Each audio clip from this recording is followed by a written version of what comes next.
Offbeat, you shouldn't say that. That's so rude. Your audience aren't all terrible people. That's I what bet they they don't all think. smell bad. They do. I know they do. I know they stink. But EGS and Trip are both audience members, and I don't think that they would smell bad. I disagree. They're too sweet. Currently, this is to zero viewers. So we're This just talking the is most just to shit. like the anyone who watches the VOD. This is for the Secret content. This VOD is for only. EGS. This is VOD crew. We love you. Like and subscribe. Tell us your favorite smell. Yeah, we didn't do like the starting a snooze screen so that people will jump in. Yeah, I know. OMG, I'm furious. Hey, Jab, what's up? Hey, Dad. Love your content is short. Thanks, Dark Steel Panda. Can't stay? Oh, that sucks. I know, it's on St. Patrick's Day, as if half the players couldn't stay. Yeah, I know. Let's move up here. To be fair, some of them are at a wedding. Some of them are at a wedding. Some of them are at a wedding. So that's like not necessarily their fault. It's like not on them. My lighting situation at the moment is atrocious, but we will survive. We will. But hello, chat, viewers, all those watching. Welcome to the St. Patrick's Day game design stream. Do you have wine? Yes. I didn't know that you were doing wine. I have a smoothie. I've got some red wine here. Now I want wine, but I don't want wine because it's 11:20 a.m. and I don't want wine at 11:20 a.m. I'm just jealous that you have wine, but I don't. It's late want for it. me. It's a reasonable hour That's to have alcohol valid. for me. I'm like, I don't. I'm just mad that you have it. Only GMs stink, and all GMs think everyone else stinks. This is so rude and also not true. I know. We are the only ones who shower. We're the only ones who prepare. But you do want wine, Dark Steel Panda said. I appreciate that. Maybe, but certainly not this early. But hello, chat. Welcome to Game Design 101 with me, Offbeat Outlaw, and them, Brooklyn Tuesday. We are co-designers of the new TTRPG Stacks. May it get another name one day. Yeah, I know. I was gonna say, I don't know if we ever agreed on the name. We've just been calling it Stack System. Yeah, because it's the working title. When it has a proper official name, don't worry, it will happen. Yeah, it has a name. It's a good one. Did you get that reference? Please tell me you get that reference. I do not get that reference, Brooke. Mulan. I forgot. I forgore. Okay, Offbeat. It's been a while since I watched Mulan. I don't know how our friendship came to be, but I'm starting to question some of the decisions. Yeah. You're not wrong. Oh, and that time that you sat there and grilled me on my star chart the second time we ever met. Yeah. Yeah. PSA, chat. If you want to make friends, here's how you do it. Find someone who will vigorously disagree with you and then tell them their star chart makes them a workaholic. That was rude. 5 placements so in Capricorn. I don't even know what that means, but Offbeat does. And do you know what the funny thing was?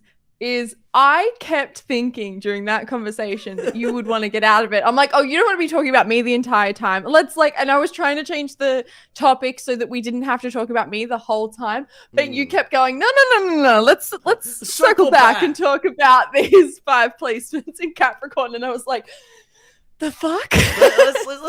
let's keep diving into this. It was so this is very interesting. For the reference, most people will have any like 1, 2 placements in their given star sign. Having 3 makes you a stellium, which means that you're like really that thing. Like I have a Scorpio stellium, which means I'm really a Scorpio. 5, that's half your chart. Get a new sign. Like No. Stop. Get better at your sign. Are you suggesting people hustle and grind to be better at their given stars? What a Capricorn thing to say. I know I'm right. Adopt the grind set. Yo, Wes, what up? Arcane Anthem's in the chat. Weston! You'll take my side on this one, Wes, won't you? Why would he? Because Wes is a lovely person and is one of our friends who will not put up with your bullshit. Honestly, very true. Wes is one of the few friends that we have that will actively just be like, no, in that tone. Wes actually was one of the people who raised the whole like, sounds like you've got a lot of bookkeeping in this new TTRPG system that you're working on, and a lot of maths. Sexy. Someone reel the two of you in. Yeah. I'm like, I've been trying. Brooke has been trying, and trying to be more a Taurus is easy as hell. That's just... What's a Taurus? Can you please, Offbeat, can you please explain star signs to me again? Okay, so Tauruses are big sleepy, big EP boys, nap time. Okay. Typically described as stubborn and sleepy.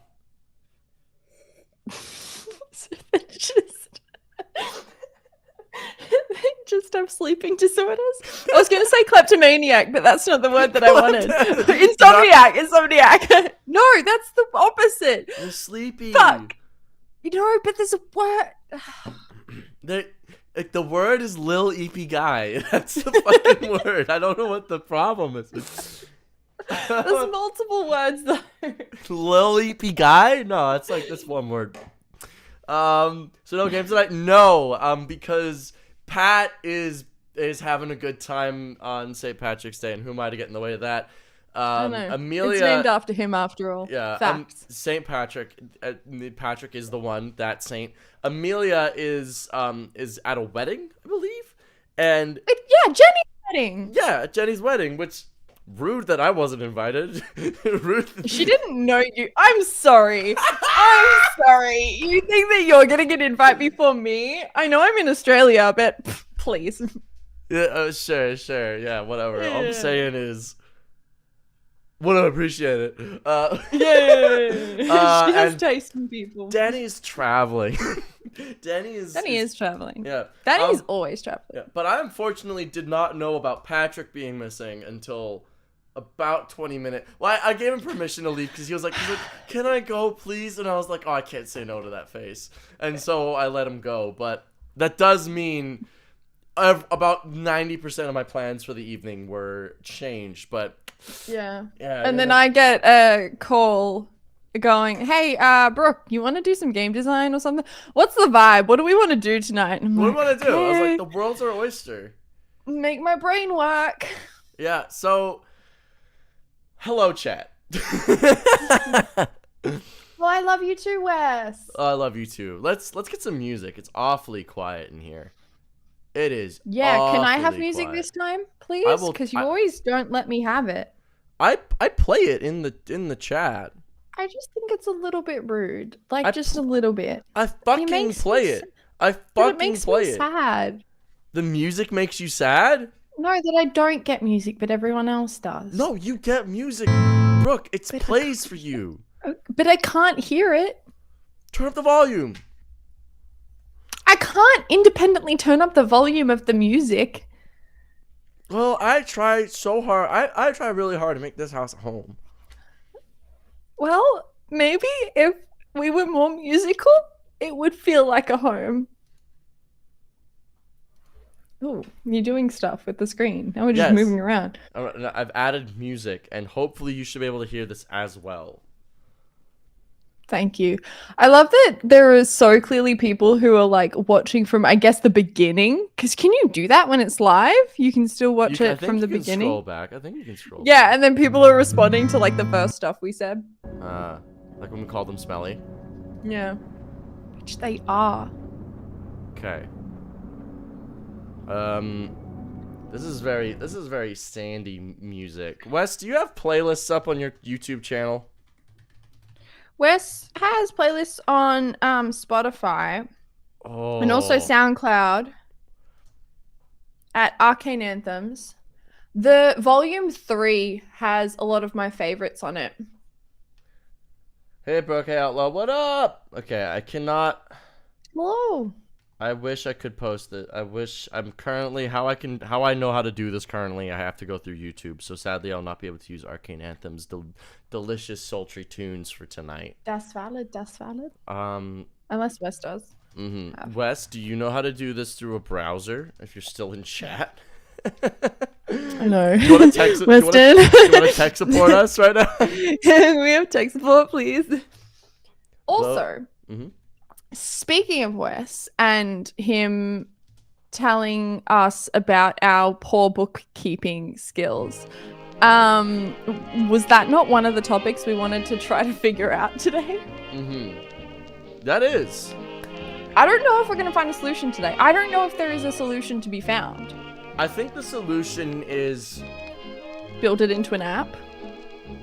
One of them. There's a hybrid solution, I think, as well, and that is standardization of stacks in a way.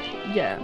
Like, so, okay, to clarify what we're talking about, if you know anything about stacks, the system that Offbeat and I are designing, it is a very condition-focused system, and there are a lot of, like, think of it as, like, little gauges or little, what am I thinking of? Like a vial, but what is it called? Where there's, like a thermometer where it fills up. God, what is the word? a container? No, but it's like, whatever. It's think like, of it think as of it like a little fills. bar that's filling up, and like when it fills, the condition procs, it becomes a thing. Like it applies. Like the condition is bad. That's one of the different types of conditions. That's one of the different types of stacks. We have the other type activates at the end of your turn and continuously grows, and there's another type, a final type, that has, we'll call them special conditions, where they activate only once certain circumstances are met. For example, being hit with fire damage, being hit with lightning damage, that sort of situation. Now, the idea is that you are applying the stacks, that you are keeping track of certain numbers. Those numbers can increase or decrease based on, how many hits you take, if you fail a save, like something that impacts that number, whatever that is, could be anything. So that part's not important, but you're playing with numbers that represent values that represent a condition. Whatever that condition is, sleep, bleed, whatever, varies. It can rise, it can lower, and if you have multiple conditions on you, you technically have multiple numbers that you're keeping track of, and we're trying to figure out how to keep track of them in an efficient way. And it's going. I honestly think this is going to have to be something we build into the app. Oh, it definitely is. I've already got Kevin working on it. But bless Kevin. But I think as well, there's a few ways that I think we can actually tackle this that isn't just going, it's a problem, deal with this via different infrastructure. I think we can deal with this as well via the problem with lots of bookkeeping isn't just necessarily the doing of bookkeeping, it's the forgetfulness that comes with bookkeeping. It's forgetting the condition and then remembering you have it 2 turns later and being like, oh fuck, what do I do now? I think that sort of like how in Magic, creating a sort of turn order, a sort of incremental way that you approach your turns might also solve this. Interesting. Okay, not where I thought this was going, but I like this because this comes up in board games a lot. Like sort of like, I don't know how this would look, but sort of like a system where you take your turn, attack, check your stacks, pass turn. I don't know what that would look like exactly, but it's a process that you continuously run through And that standardization will tackle the forgetfulness problem. Which I kind of like this. I think that turn standardization is not something that we see in rules standard for a lot of systems, but it's something that we see colloquially done a lot. Like, you'll see people say, okay, I end my turn, I pass my turn. Everyone goes through these phases of their turn, but they just don't, it's not standardized. And I think if we can create some sort of effective standardization that would allow people to remember their stacks, process through them, and still keep in mind how these all work. And it gives people a process to check through their things. Because that's what we do. I think this comes up in board games a lot more. But I also think, okay, to deconstruct this a little bit further, I think the number one problem that we're going to run into is that people adjust the order of the things that they do in their turn to suit the results of what they did. So I think that we need to make like a really broad, generalized middle section where you get to do whatever in whatever order, right? Like, that's the thing where you're deciding if you're casting a spell, if you're making an attack. Like, that's where you 100% agree. Make decisions. And then at the end is where we go for the stacks are procking. Like, check your stacks. I like that because it's kind of like in Magic the Gathering how you have untap, upkeep, draw, main phase, combat, and then second main phase. I think the turn order, if we were to use Magic turns. And then if you're playing with Danny Phantom EXE, combat, another main phase, flip a billion coins, 15 coins, another combat, another combat, a main phase, another turn from the beginning. Break for dinner because this is taking 20 minutes. And 3 hours later, you still haven't had a turn, but Danny's won the game. It just took a while. Yeah, Danny did win the game. You did lose, and he does own your house. I don't know how that happened because I didn't have a house before this. But I think that sort of approach is a way that we can tackle part of the bookkeeping issue. I think we need other methods, but I think going through like a sort of like upkeep phase, main phase, and then end turn, and then end step or whatever. That's when those things proc. I think on your end step. Huh? On your end step. On your end step. Classic terminology. I just hear our friend Aaron's voice echoing in my brain. On your end step. He always does it super close to the mic, and he does it super like on your end step. Unassumingly, but it makes your heart drop because you know. I know, because you're like, oh, he's about to do something fucky, and I'm not gonna know why it's fucky until I'm being Aaron fucked. is a master of laying out a bunch of bullshit on the ground, and then all of a sudden he wins with it. But it looks innocent, and then he builds these little machines, but you can't always see how they work. But he's been playing for like, I don't know, 20 years or something absurd since he was a kid, and he sits there with very quietly, and he just like puts his little pieces down, and he's just like, it's so good, nothing's happening here. I don't have much on my field, and then he's won, but he's won and fucked you 6 ways till Sunday. Yeah. Anyway, as standardization of turns is I think one approach we should definitely adopt. We should definitely adopt that sort of method of to maintain stacks. What's up, y'all? What up, Viper Games? Thank you for the $5. Appreciate you coming out to this little cozy stream today. So bookkeeping, standardization of turns. I think we also we have like those defined sets of the different types of stacks and when they activate. Yes. So, because stacks are they represent a condition, and they are numbers, so like a value of how strong that condition is. Whenever they proc, depending on the kind of stacks they are, whether they have a count or whether they are just focused on rolling dice, taking damage, we want it to be really easy to differentiate between whatever triggers them proccing, whatever triggers that effect of you rolling a bunch of dice, taking damage or adding to your count, like filling your gauge, we want the triggers to be easy to track in addition to the numbers. Yeah. Like what triggers where. I think this could come down to a design philosophy thing of we just focus on designing more special triggers in order to avoid bogging the game down with with continuous triggers. Because I also think, sorry, go. I was gonna say, like, I think the thing that slows down turns, unfortunately, as well designed as bleed stacks are, those type of stacks that continuously apply are the ones that are the bookkeeping problem. Whereas special stacks, like ones that activate upon certain damage types being delivered, those ones don't bog down the game nearly as much. At least you can also be like top of the round, all stacks trigger. Kind of like how lair actions work. Top of the round?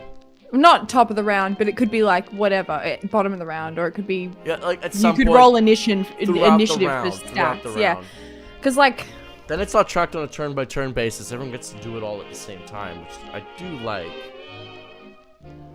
It does disconnect. It's not. It does disconnect. I'm not against it. It does disconnect the nature of stacks being representative of the condition worsening on a creature-by-creature basis, but I agree. Thematically, it doesn't feel good. Bookkeeping-wise, it does. Bookkeeping-wise, it simplifies it, which is why I'm not against it. Yeah. Maybe using dice to help keep track would help much more. I mean, yeah, like that's a method of keeping track. That's a method of counting. But beyond just counting the things, we need ways for people to actionably keep track of these things on their turn so they're not forgetting. It's not just... Yeah, if you have 5 different conditions on you... Yeah. What you're essentially suggesting is effectively the same as just write down the number, which isn't horrible. It's not a bad suggestion. It's just... it will fall victim to having to check them. And having to check them is a bit of the issue. Like, I also think that whatever solutions we come up with, we're not allowed to be the ones to test it fully. Like, we can test it. Sorry.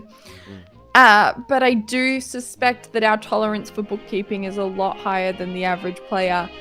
And I feel like we're going to have to hand this over to some of our friends. We're going to have to hand it over. I think the tests that we're going to have to hand it over to is Danny, Wes, and Aaron. I think those... I want to hear Jenny's thoughts as well. Oh, Jenny too. Definitely Jenny. And Amelia. And Ben. But I want to hear Amelia's because Amelia's not going to want to deal with this bullshit. Amelia's going to be the most anti-bookkeeping person and is going to call us on it. The thing is as well, though, we have to keep in mind, maybe this just isn't Amelia's game, but we should at least hear their thoughts on the matter, at the very least. We should. Yeah, because... everything is Amelia's game.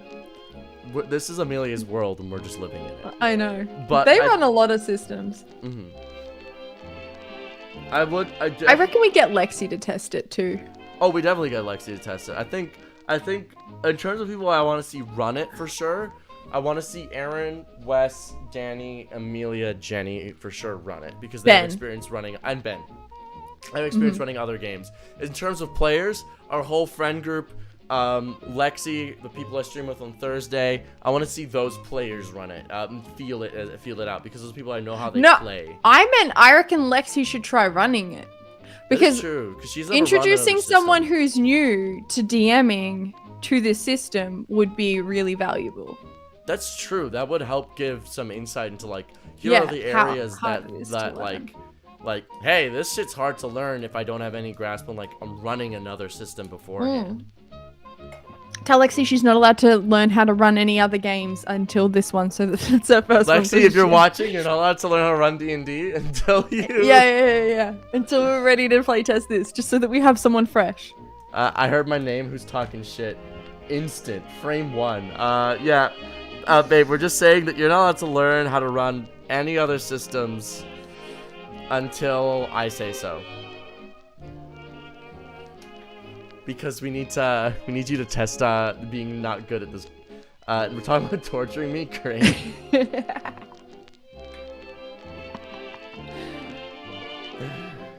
That's really funny. Lexi, how much maths can you tolerate? What is your tolerance for math? Is it higher or lower than mine? If your tolerance for math is above average, let us know now. If I'll strangle you on stream. Like the. I love you, baby. No, but it would be so funny. So that's a no. I reckon we can still get it. I reckon she's. I reckon she's. We can be convinced. Yeah, we got it. I think definitely we need feedback a little bit on handling this for sure. I think standardization of turns. I think for now, until we start with the very simple upkeep, main phase, end step. Yeah. I think those are the standardized sort of turns. Lexi says I'll do it for Brooke. I love you, Lexi. As Lexi's boyfriend, according to her Instagram. Commas make a world of difference, everybody. I appreciate it. Who do you trust implicitly? My boyfriend, Brooke. That was so good. It was really funny. I wish I'd screenshotted it. I don't think I did, but that would be so funny.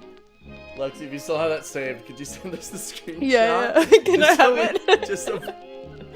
I'd like to bring it up at your wedding. That's fucking hilarious. During my groomsman speech, I'm just gonna be like, I'll add it to the slideshow presentation. Who knew commas were so important? Honestly, who did? I don't even think you were using commas. I think that you used like spaces in a list. You just didn't put my name under my boyfriend. Does that make sense? It was like a down. At any rate. I have no idea what's going on, but it's interesting for some reason. Congratulations. We don't know what's going on either. We thought we were playing Dungeons and Dragons I was today. supposed to be doing a boss fight where they were gonna take 1 billion fucking damage. No. Who? Oh, this is with the ignition guy. Yeah. Okay. Fucking bullshit.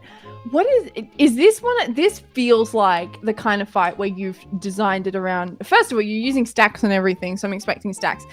But there's gonna be some bullshit where you apply a fuck ton of stacks and then all of a sudden trigger, like you get to decide the trigger because he's a warlock of ignition. You're gonna like have it be a reaction or some bullshit like that, or you're gonna have a layer action. So you're just gonna have triggers, and then we're just gonna be constantly having stacks triggered. Fuck you! Oh my god.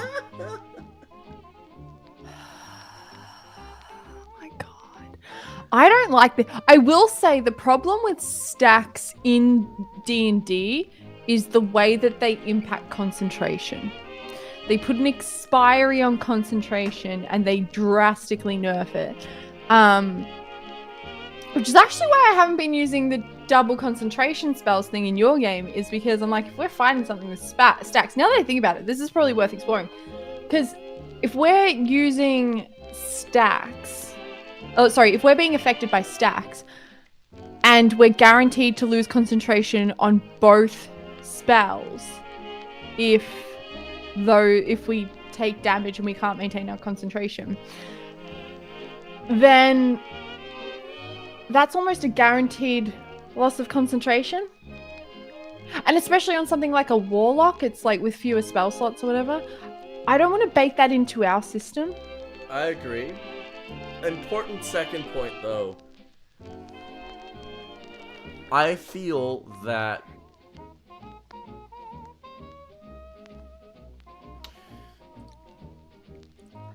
is it a guaranteed loss of concentration, or is it only guaranteed if you don't make the counterplay? I don't think that D&D has enough baked in counterplay. At least, okay, so with the system that we're designing, okay, we're building in counterplay that's obvious. When we walk into a fight in PP game, we don't know the counterplay. That's fair. I see your point.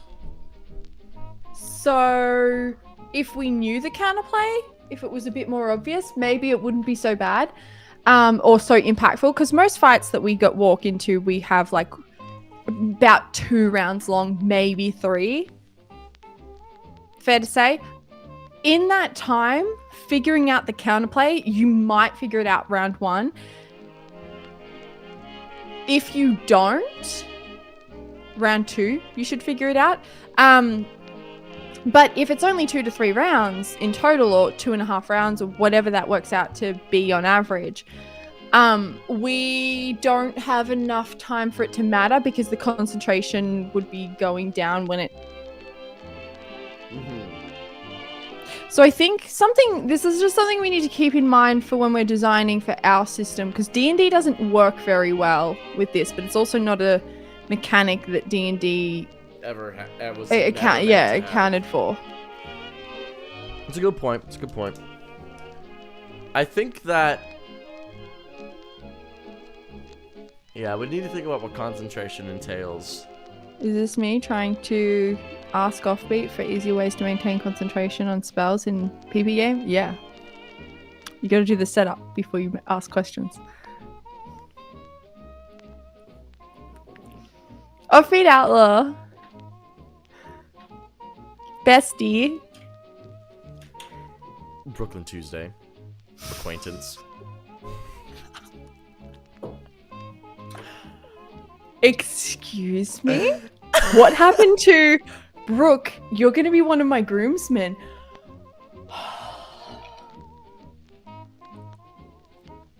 The second you started trying to manipulate me, motherfucker. Oh, in front of your face as a joke, as though that's anything. You little bitch. Oh yeah, because if I was trying to actually manipulate you, I'd do it right in front of you. Yeah. Honestly. That's how that works. Given your tolerance for bullshit, you might not always notice. Now I'm just making fun of you. Yeah. And that's a good point that we've often addressed with stacks. Yeah. I currently take it in PB game as like a... If you want to concentrate on 2 spells, that's the risk you take. You risk losing both of them. So it needs to be a calculated risk. In terms of the stacks that you're currently dealing with, they're a little different than what I think you're expecting. But it is a fair point that some stacks without apparent counterplay represent just an end to your concentration at some point. And we need to decide whether or not that's something we're okay with. Because with bleed stacks, you're bleeding the fuck out. That makes sense. Some stacks, I can understand it. Like, you're literally dying.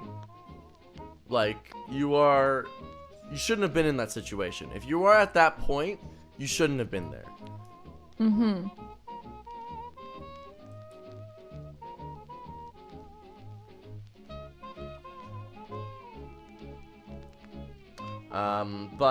But some stacks aren't necessarily that with their damage, but they do have that effect.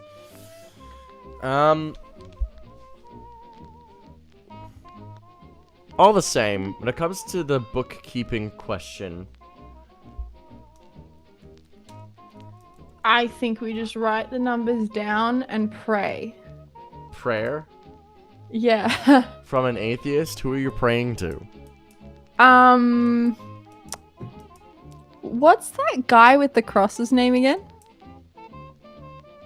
You're gonna His have dad to be was more. a lizard. There's at least 2 of those.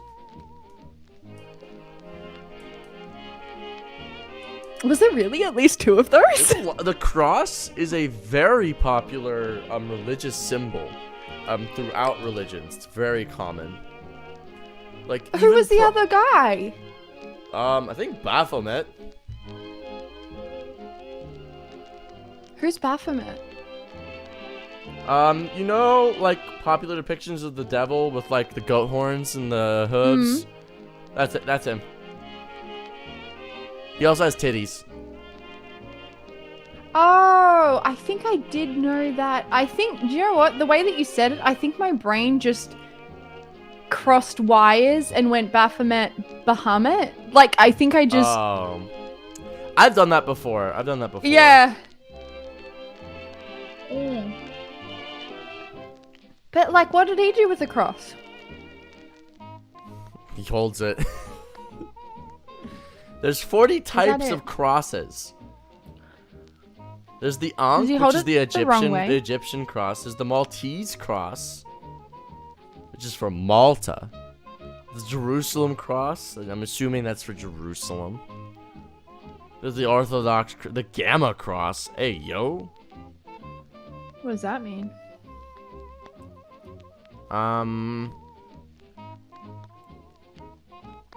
Represents the 4 evangelists, Matthew, Mark, Luke, and John.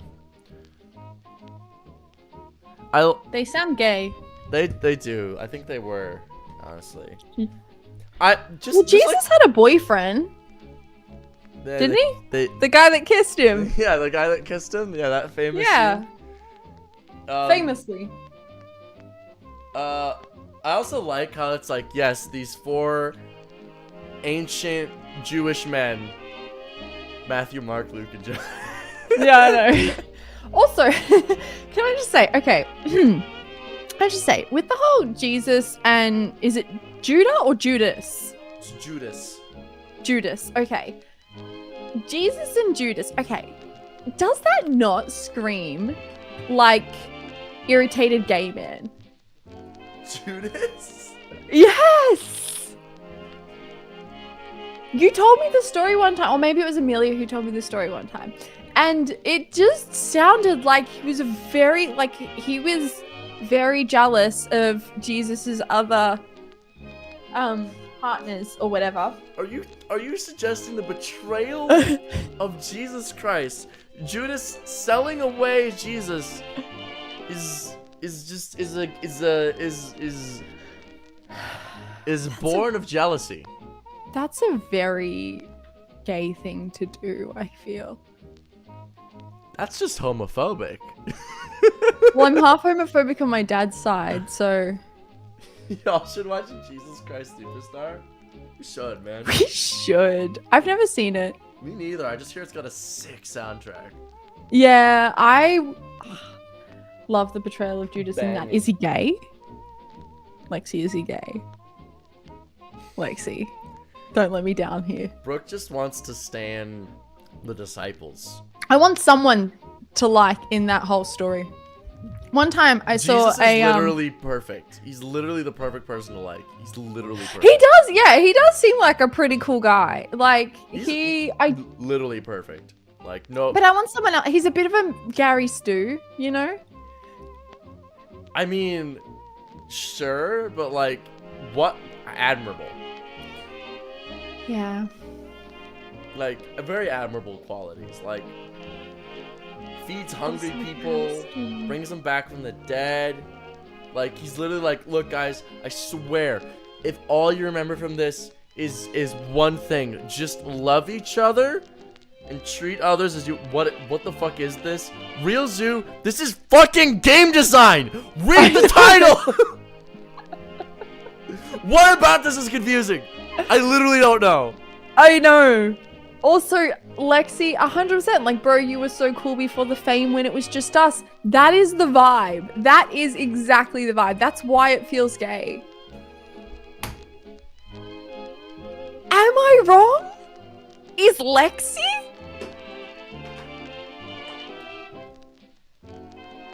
You tell me. I don't know if this is gay or not. But probably should be. Probably should be.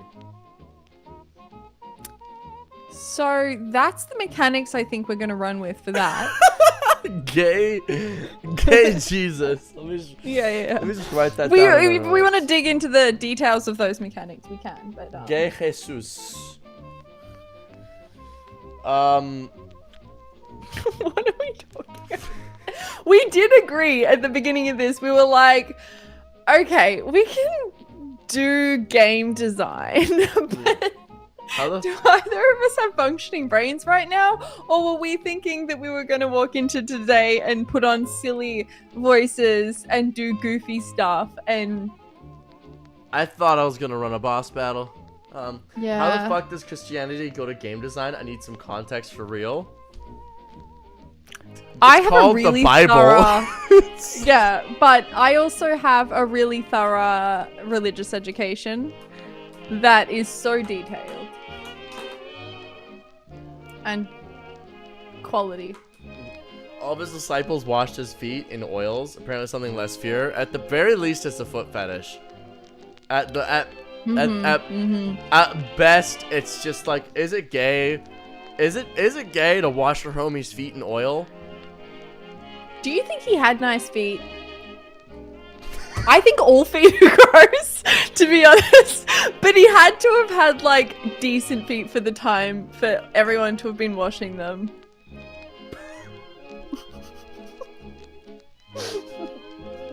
I need more wine for this. One moment.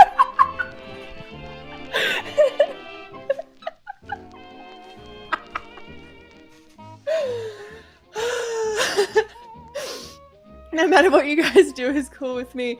Listen, I appreciate that because it doesn't get any better than whatever we're doing right now.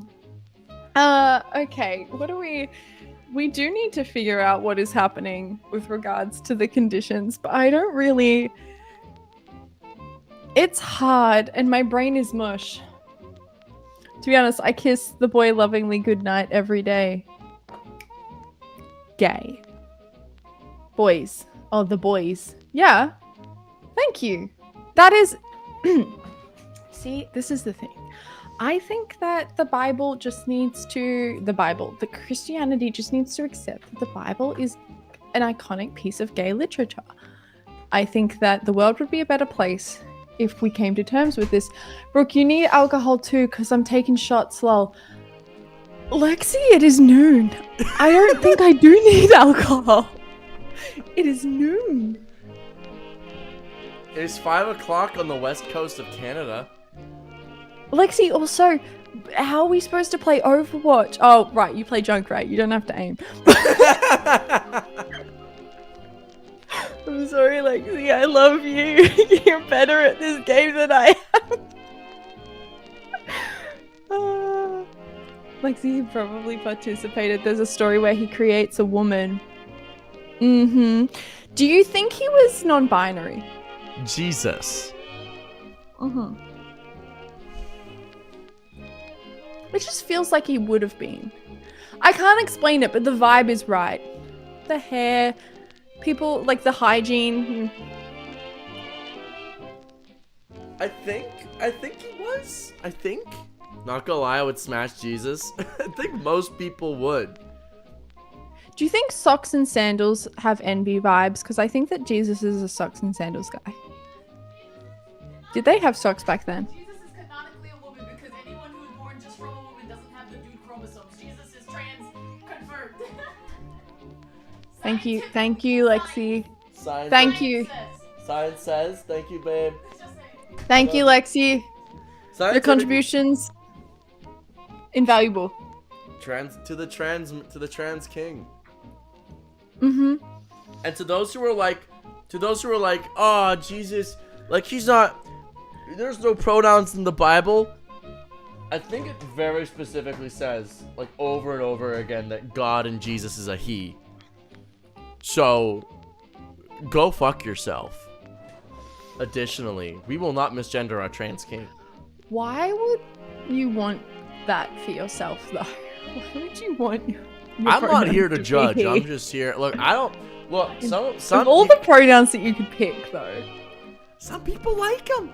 I know. I don't get it. Personally, I don't. I respect it. I'll use it. I don't understand the appeal of he, him. Okay, but like, think about it like this, right? Like, there are a lot of good ones, but do you want to know what he, him allows? Getting your feet washed by all your bros. And Gender is a joke. My pronouns are he. That was your best joke. That is ever. That might be That my is best true. joke. Yeah, That and might it was be. so on the fly. That was literally the most top tier your comedy has ever been. It has never improved and will never get better. Asherah was removed from the Bible, right? Yeah, God had a wife that was removed from the Bible. Okay, I'm sorry. We haven't been into this part of my religious education. What?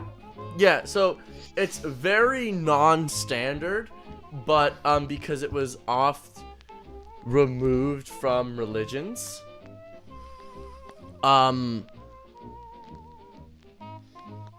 But there's many older texts that reference God's wife, another god. Was she hot? Considering we barely have texts that even mention her, I don't know what they say of her hotness, but she did bang God.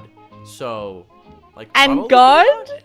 Yeah, God could just like make people. I reckon, yeah, 100%. I think they're both probably pretty hot.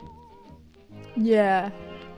Like everyone's always talking like, oh, God loves everyone so much. Oh yeah, well, can he get it? Can he get my love? Those are the real I questions. agree. Also, are Alistair and Beatrice siblings? I definitely don't think. I don't think they were ever in a relationship. I think that's too. I mean, they could have been.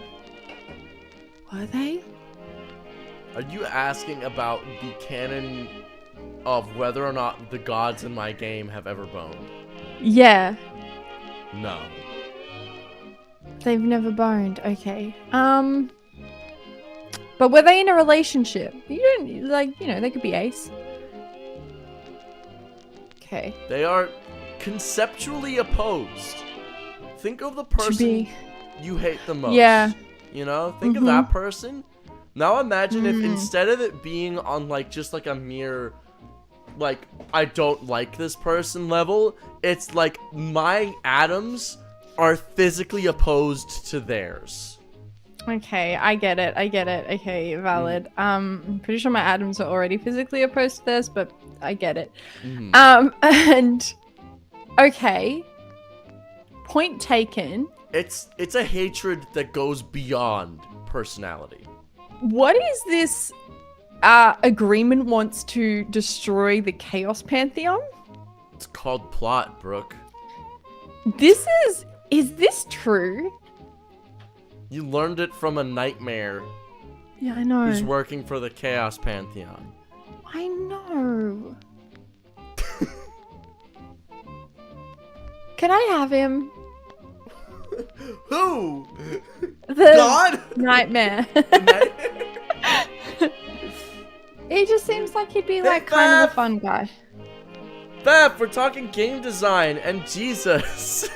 Game design and Jesus. The two pillars of a good screen. The two pillars of a good stream and a good video game and a good TTRPG. Yes. Lexi with a Y? Ew, Fef, stop. Change that. Why Put would it. you do that? Wow. Put it with an I. God, So goodness. inappropriate. Well, Jesus. Ugh. Offbeat, I thought you vouched for him. I thought you said they were cool. Yeah, I thought they were cool until they just did that. Whoa, goodness. Wide Lexi.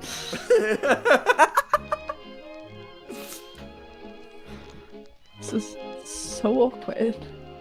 I don't think I've ever seen Lexi drink. I've seen Lexi drink. I believe it. Lexi's just like, I'm tipsy, so I'll limit responses. But I don't think I've ever seen Lexi drink, let alone get drunk. Keep going, Lexi. I want to see this. Then play Overwatch with me afterwards. Would the quads kill agreement? Find out next time on PP Game. Who's the quads? The quads?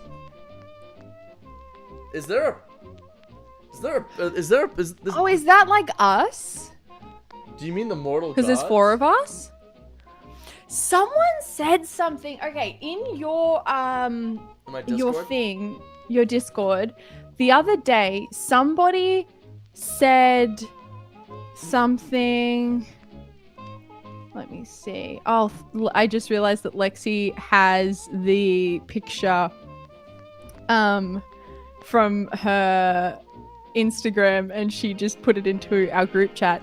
I've just saved it.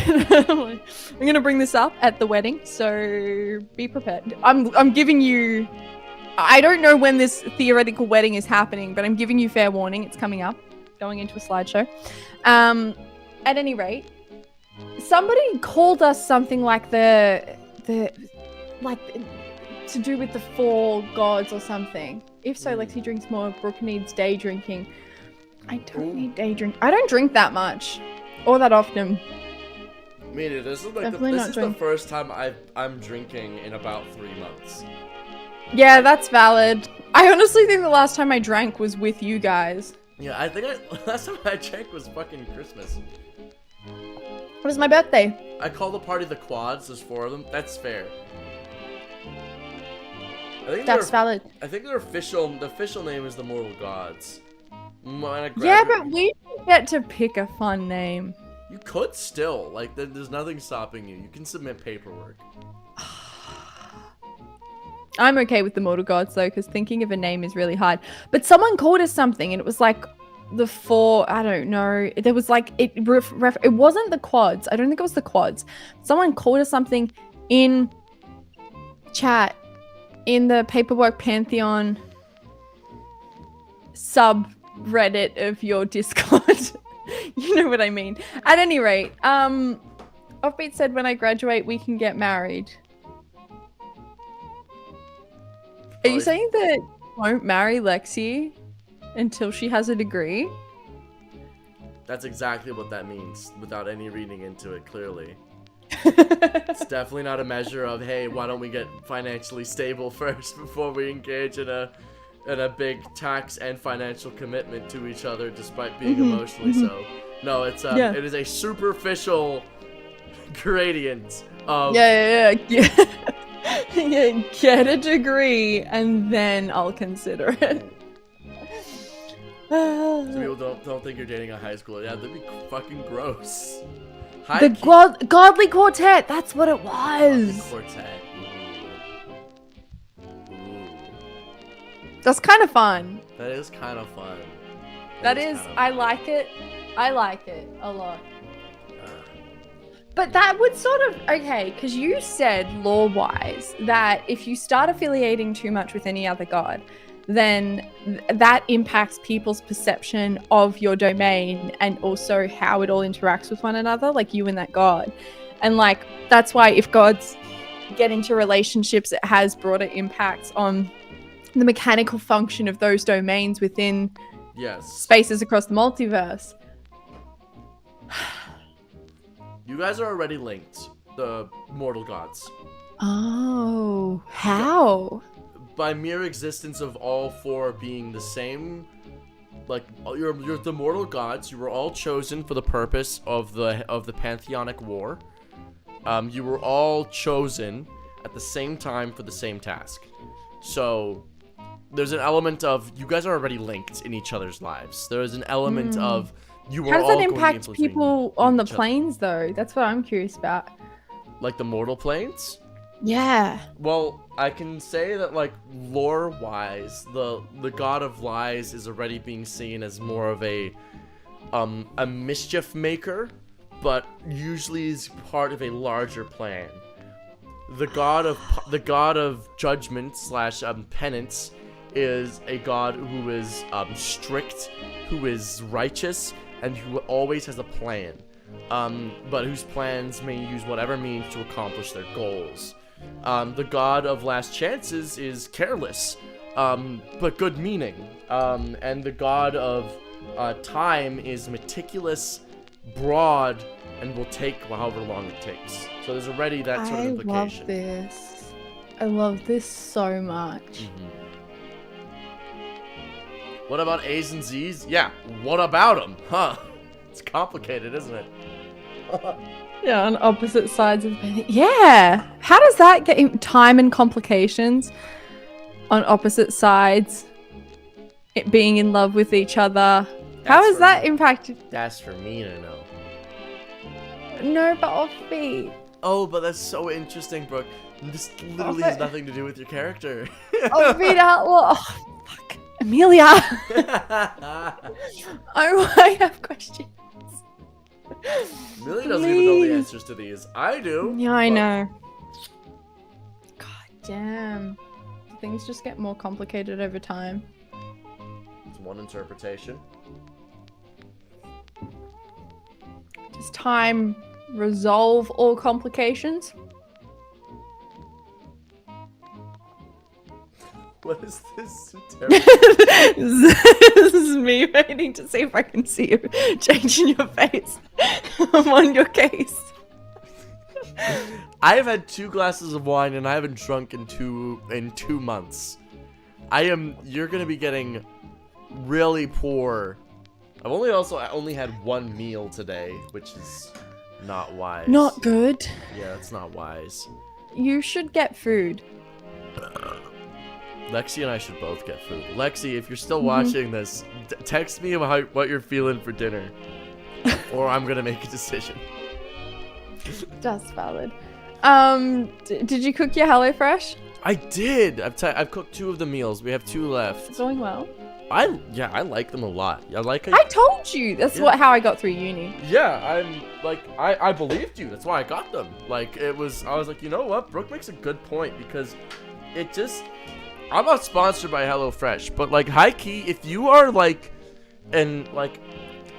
semi-adult to early 20s age, and you don't know how to cook, get HelloFresh. It teaches you to cook. It gets you in the kitchen. It teaches you how easy it is as a task, and also it takes. For me, the big thing is deciding what I want to eat every single day.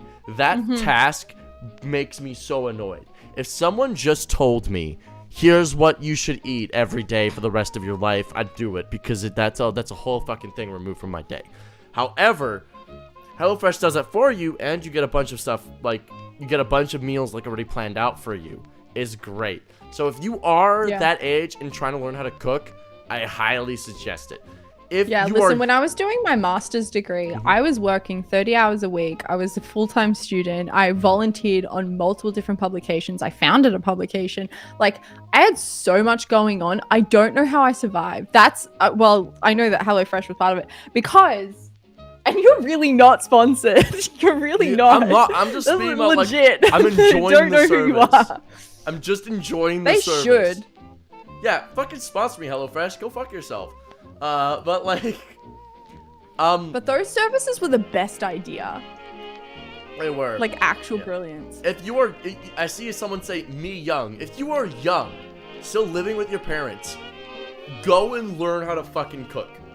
Go, your mom, your dad, your parent figure, or whatever, go and when they start cooking, ask them to help. Ask to help them cook. Because, trust me, this is a skill that I regret the most not learning and taking advantage of. Can I just say, the way that I learned how to cook, because I can cook now, I have since learned, but with HelloFresh was part of it. The other thing was, I was vegetarian for 9 years, and I would cook a lot of vegan stuff as well. There's this YouTube channel called Pickup Lines, and the thing that I was obsessed with about Pickup Lines and HelloFresh was the exact same thing, and it was that they use the same base ingredients for everything, and then they just it basically teaches you the basics of cooking because every recipe starts almost the same, and then you start adding other elements or whatever, and you see the common threads between how all of the different things work, and then you learn to use the ingredients to make different things so that you're not because I feel like the challenge of learning to cook is you feel the need to go grab a cookbook, but then you don't have all the ingredients for all the recipes, or you only want to cook a couple things from it or whatever. You start to learn working with the same pantry. Yeah, every dish starts with onions. Garlic's great on everything. Those sort of ideas are very useful, and if you put olive oil in a pan, you get it hot, you chuck the onions in, garlic, and then you cook. That's how cooking starts.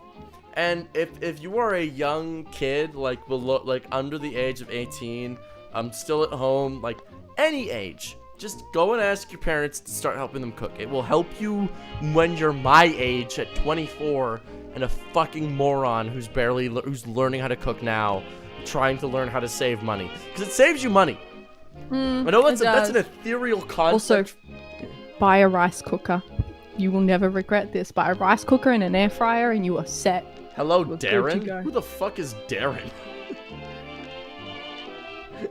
Darren. My middle school friend? I had a friend in middle school, their name was Darren. Who is Darren? Do they think your name is Darren? Maybe they do. Darren is my dad's name. That's so funny. Oh my god. Darren, shut up. Dude, your name's Bruh. Motherfuckers got their comedy, their fucking personality from a Vine sound effect. I want to know what would make someone think that your name was Darren?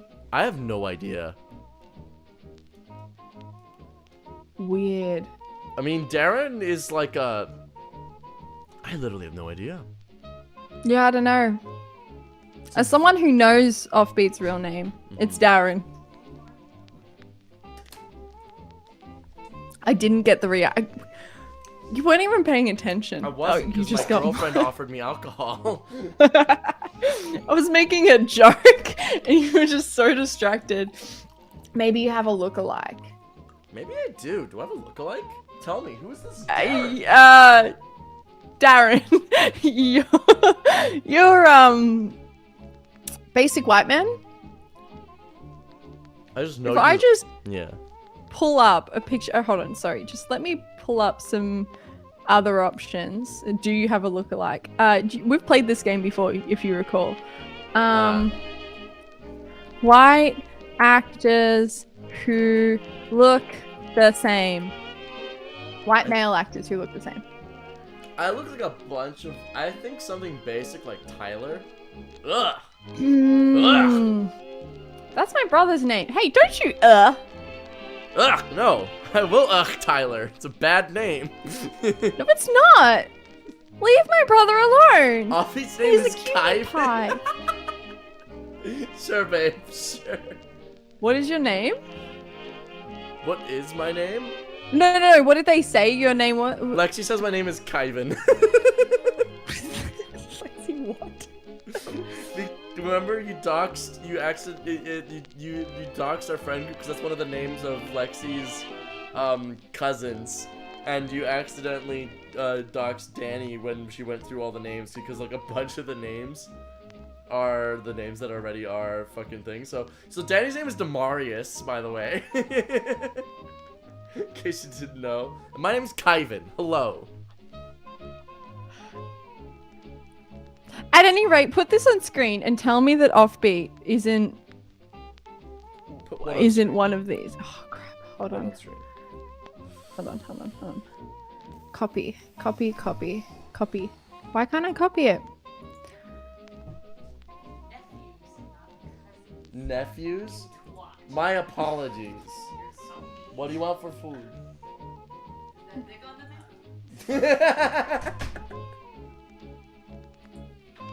God damn it. Okay. Offbeat, I need you to Google white male actors who look the same. And then I need you to... There's like a Vanity Fair picture. It's the very first one. Okay, sure. Yeah, white male actors who look the same. Or... Oh, this one also works. Hold on. Alright, we got a couple here already. Pull up Google This one's Images. so funny. Can you just crop your face and put it next to, like, add it to the lineup of this picture? I've got these pictures all lined up already. Well, Danny's name was Danielle. Yeah, it is. Clearly, It's Daniela. It's Daniela. Emphasis on the yell. Yeah.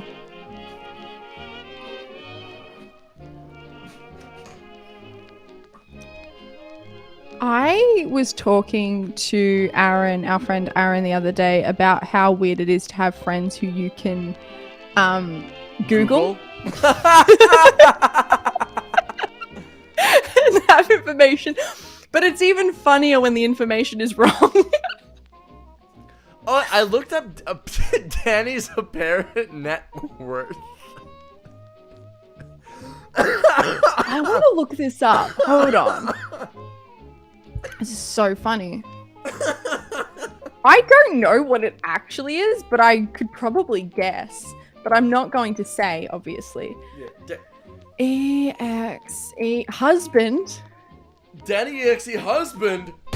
Me. Oh, that was Yeah. the husbands was what he called like his he calls his group of like fellow collaborators like Arnie, Obi and stuff. Okay. I see. Height. I love that height is a question. You know why people are looking that up. Yeah, we know why. We know why. Yeah. Slightly shorter than me. He's net worth. He is. It's public. It's not a secret, yeah, isn't he's it? like 6. I think he's like 6 foot. Yeah. He's 5'11", Oh yeah. but he doesn't lie about it. Is the Yeah. thing. He doesn't say 6 foot. He's 5'11" and he says 5'11". Yeah. He's an honest to God 5'11". And it Yeah, suits he's just like, this is my height. Okay. This is so funny. Oh my god, people. People are extremely horny for Danny. I know. I was explaining Danny to my housemate the other day, and it was the funniest thing. I'm like, listen.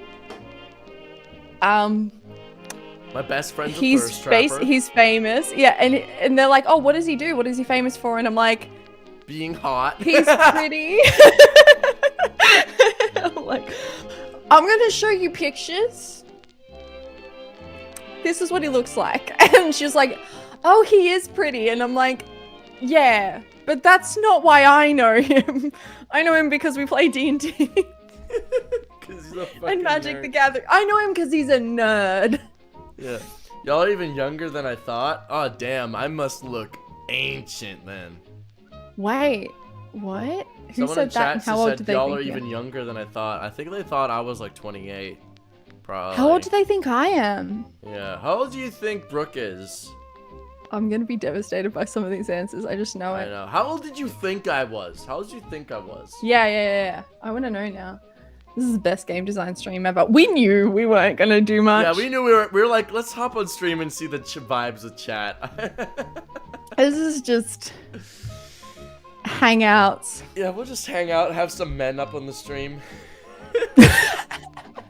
I honestly want you to crop your face next to the picture that I sent, because I think it would be so funny. 25? You're basically right. I'm fucking 24. 72.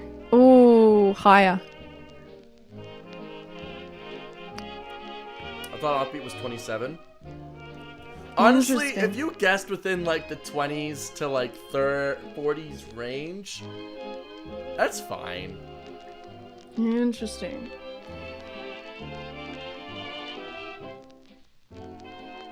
No one's actually gotten my age.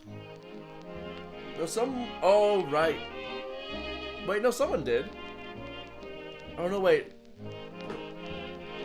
They got yours. Oh, sorry, they guessed my age for you. Oh, I got confused. I thought you were still. I forgot your birthday happened, and like you aged Yeah. up when that happened. Mm-hmm. You forgot I aged.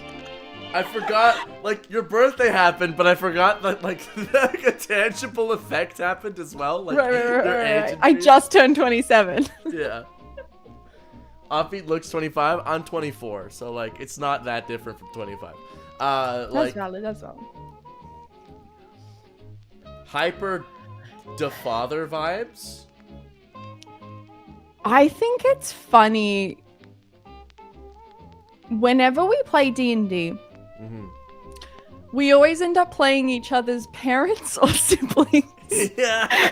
We're just like obnoxious family members. Alistair is my favorite pretend dad ever. He might even appreciate be my that. favorite dad ever. Damn, get fucked, Brooks' dad. I love Shit. you, Dad. I love you, Dad. Lexi says I'm 16. Babe, you better start telling the truth or I'm going to prison. I know. Lexi looks so much younger than her age. Lexi looks younger than me, but she is older than me. Sorry, I'm 42. Thank you. Thanks for the truth. can give your address if you want. My friend who goes by Taco online was like, "How much younger is Lexi than you?" And I was like, You told me this. You told me this. It was very funny. It was very good. Weren't they a bit sus? Like, why are you dating someone so young? They were a little bit Wasn't like, it? "Why are you dating someone younger than you?" They were a little bit, and I was like, "She's older than me, bro." Okay, my bad. She just has baby face. She youthful. She got that skin that don't age. She's also got big eyes, which I think that when you have big eyes, you automatically kind of look younger. Like it's just like a face proportions kind of thing, as like big eyes make people look a bit more childlike, even as adults. Mm-hmm. I think Danny looks older than his age. Yeah, Danny, and yet he has big eyes. Yeah, though, Danny. so maybe I'm wrong. Danny's eyes just look kind of like, I feel like they look proportioned to his face, but he has like strong jaw and bone proportions. That's like, true. That's true. Like, black don't crack. That's right, baby. You're so right for that, Lexi. But like Danny's got those jaw bones and those cheekbones that are like no fat on them. So he does makeup sometimes, and I think it makes his eyes look even bigger. Like, because he does the thing underneath where, like, to help accentuate. There is a name for it when your eyes stick out. I can't remember the word. But there's like a heart disease. I heard bug eyes from Brooke and was like, I didn't say bug eyes. I didn't say that. I said big eyes. Bug eyes sounds like an insult. Alistair is a horrible father, to be honest. Yeah, he's not a great one. He's not a great one. I like Alistair as a father, and I'm really stressed about what that says about me. He's better than a lot, but he's not amazing. He's got his faults. I think the thing is, we've discussed backstory-wise what he would do with Viari and like what he was like as a dad growing up. And like everyone sees him now that like there's a weirdly complicated, everyone sees the tension that came out of it, but we've discussed the fact that he raised Viari and was very careful about like. Also, people I think everyone forgets to realize that Viari is an employee of a company now. That's a different standard that Alistair is trying to hold her to, but they judge him based on the standard of a father. No, that's the boss. I'm going to stop you right there, because I am going to point out that he started doing this when Viari started working for him at like the age of 13 or 14 or whatever it was. Well, kind of. I think the official age was like 15. I think he got her on her first job at like 12, 13, 14, and that was because no one else was young enough to go undercover. I don't want to say too much. But there's a little difference. Being a warlock is even different than being a god, because that's a different level. It's like it's one of the best things about him is that he tried. Also gave her supreme protection and would never allow her to be in danger for her entire life. Like, I think people forget as well that Viari literally never was protected for her entire life. Viari, something that I find really fun about Viari is that Viari is a character who never failed until they did spectacularly. And it has never gotten past it. Like, Viari was the golden child up until they made the worst decision that they could possibly make. And it was reasonable. Like, if you hear the logic behind it, it's not a crazy decision. And the thing is, afterwards, so we had talked about this a bunch. The whole thing being like with the jewel, Viari got sent in because Viari was Alistair's best warlock. The what? Sorry? Fuck off. The jewel. Say it again? Jewel. The jewel? The jewel. The jewel? Yeah, the jewel. On a crown? I'm not saying jewel. What are you saying? Jewel. Oh, yeah. Jewel. Jewel. There's even lip movements and everything. Anyway, got sent in to this duel that no one else could do because Alistair needed his best warlock, and it was Viari. And Z's cheated, but Viari didn't know the stakes. Viari thought... what Viari had been told walking in was that it was not important, integral? No. Basically, we had to win. Viari got told... That was paramount that you win? Yeah, it was paramount. Like, we had to win. Failure was not an option here. And Viari got told that the Domain of Lies was on the line. Like, Alistair had bet the Domain of Lies. That we couldn't lose the Domain of Lies. That we needed the Domain of Lies. What Viari wasn't told was that what was actually also on the line was peace. And that Viari walking in as a representative of Alistair meant that Viari held the power of Alistair for the rights of contracts and things like that, whilst Viari was in the arena. Viari didn't know any of that. And so when Z's cheated, even though Viari was supposed to win, when Z's cheated, Viari got their ass handed to them, and Beatrice appeared in front of them and was all like, you want it to stop? I'll make it stop. You can have the Domain of Lies. Just sign this contract or whatever. And Alistair is standing at the arena door, like banging on the door, screaming not to sign anything. Viari did it, thinking that they were saving the world. That was the worst decision. And then everything's gone bad since. And Viari doesn't handle failure. In the words of Ballad, Viari is someone who cannot handle failure. And like, say Alice is a horrible father. I think is a bad judgment, I think. I mean, you're welcome to think that. In all fairness, he's struggling at being a father.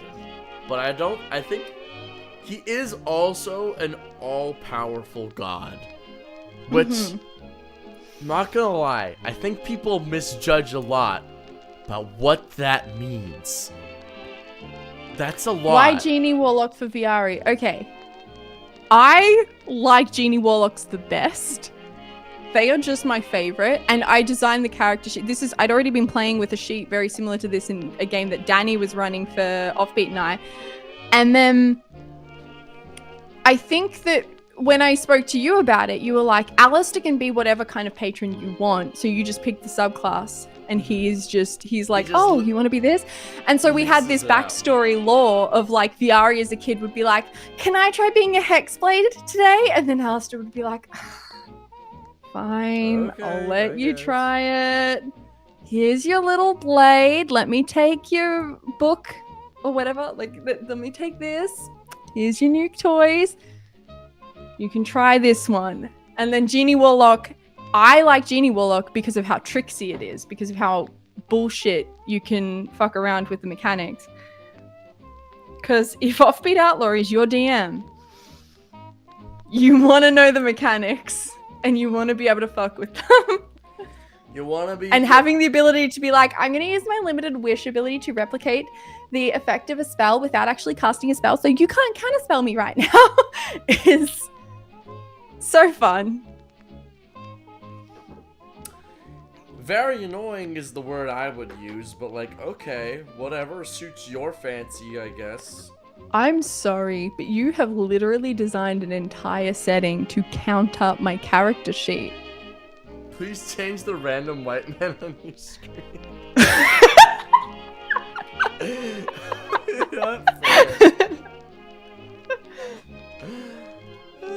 That's so funny. What should I put? What should I put as the background?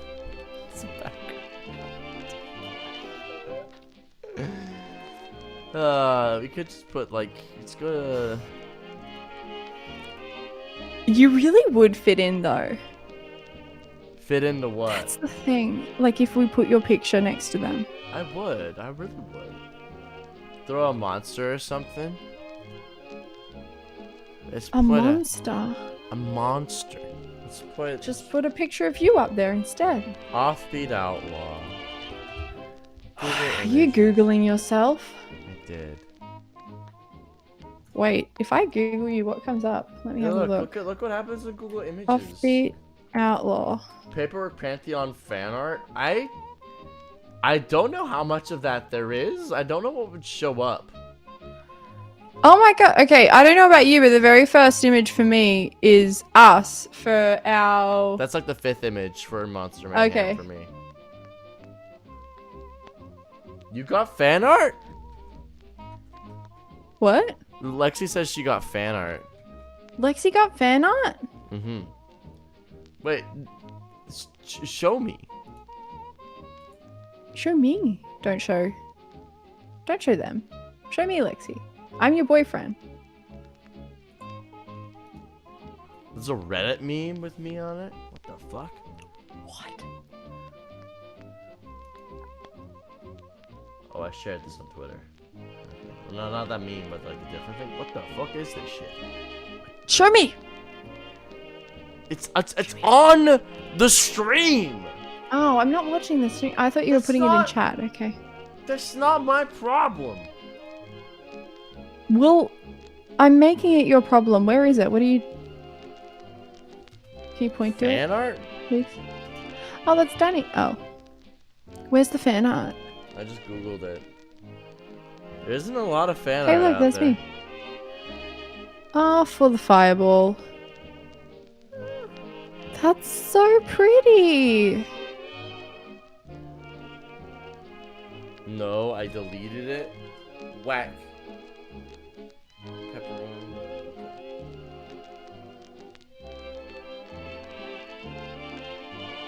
Okay, I've ordered a. Oh, there's pizza. Amelia. I've ordered a medium pizza because Lexi and I typically order a large, but then we never finish it, and then we throw out a bunch of it. So. That's valid. Visible insanity. Did you watch that video?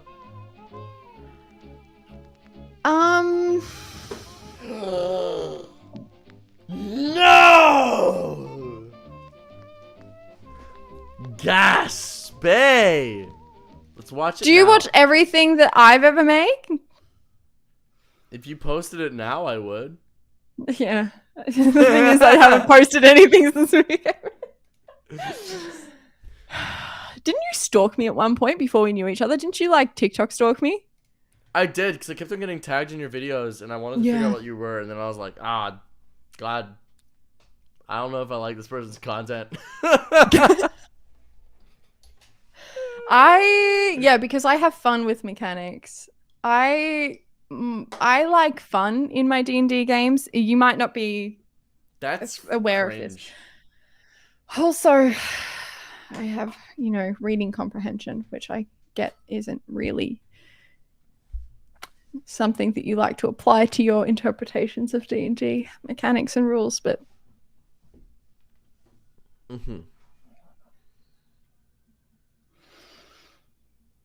I need you to clap back at me, otherwise I just look like an asshole. No, we're sitting in this moment. Fuck off. I know Flight means flight, offbeat. This Flight is means worse flight. than anything I could ever possibly do to you. I could say a bunch of bullshit, but no, this moment is... Do you remember that time that you sat there and demanded that I explain what the word flight meant? Do you remember that time when I demanded you explain what the word flight meant in terms of Dungeons and Dragons? Because I do. Except that isn't how that was phrased. We finally did resolve this argument, though. We did come to an agreement. Mm-hmm. I love bringing this up and like dancing around it, but never having it. Our friendship group all just goes. The second flight is brought up. Around okay, I'm gonna leave. Ow, I've been in Brooklyn. Talking about flight again.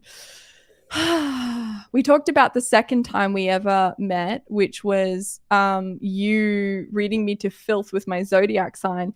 The third time was the infamous flight rules debate. The flight rules debate of 2021? I think. We might have not been friends. We could have not, what if we hadn't have been friends? because of that argument. What an era. Stop me from That would buying be- makeup. Kind of funny. Don't do it, Lexi. No, do it, Lexi. It would be so cute. What are you thinking? Get some Pat McGrath. Do it, Lexi. What kind of makeup? What's the vibe? I'm gonna support a bad decision. Actually, I only support this if it's good makeup. If it's worth it. I don't support buying makeup for the sake of buying makeup, but I support buying quality for the sake of not having to get other makeup. But yeah, managing stacks feels like it's going to be a tricky thing that we're going to be dancing with for a while. I feel like that's kind of going to be the system as a whole, is going to be how to manage the stacks in a reasonable manner. You know? That's fair. I think part of it is going to come from restraint in design. I think Yeah. there needs to be some sort of, if not rule, but almost philosophy of one stack per monster, or two at most. Because But the DM's going to be keeping track of stacks that the players are applying to it.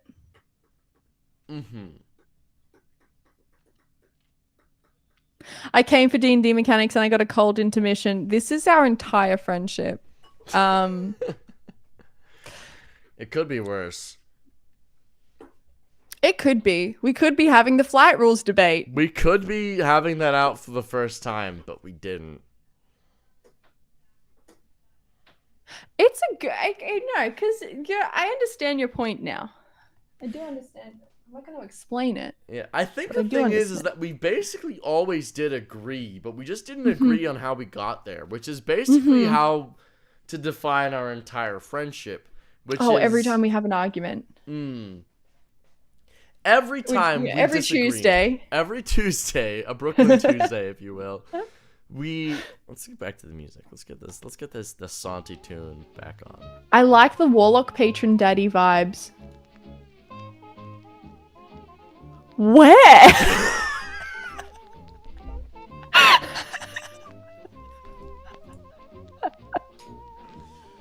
Should players be restricted to a number of stacks? No. I think there should almost be a But like concentration. number but that kind of breaks A number away. of different kinds, I'm thinking.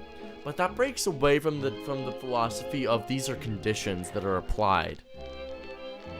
Yeah. Because realistically, you're only going to be able to apply so many in a given fight. Yeah. It's not like in D&D you have creatures who are frightened, paralyzed, unconscious, incapacitated, and poisoned all at once. Like, if that was the case, that would also be annoying. Yeah, but I also think that like if we're designing a system around conditions, that is more of a possibility than in D&D.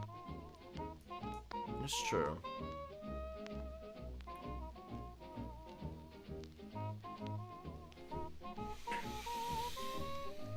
Ugh, this is gonna involve a lot of like me lying on the floor in a starfish position, staring at the ceiling, hoping that Jesus and his gay lover delivers an answer to my I think prayers. some stacks definitely are tied just simply based on how the spells or the condition works I to love that a you thing. ignored that entire spiel. Yeah, it's funnier if I ignore it. But like some are definitely going to be tied to just like the condition continues to worsen as concentration continues. Like the only way the stack continues is if you maintain concentration, right? Mm-hmm. Sort of like how Sickening Radiance exhaustion works.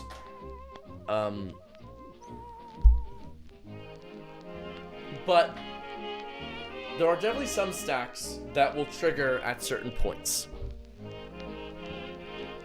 I think my favorite design philosophy, my favorite type of character, my favorite type of design is stacks that are activated upon a certain damage type being triggered. There's something about agree to an extent. I don't know if that's my favorite. Sorry, I really like that one. I don't know if it's my favorite. That's fair. Yeah.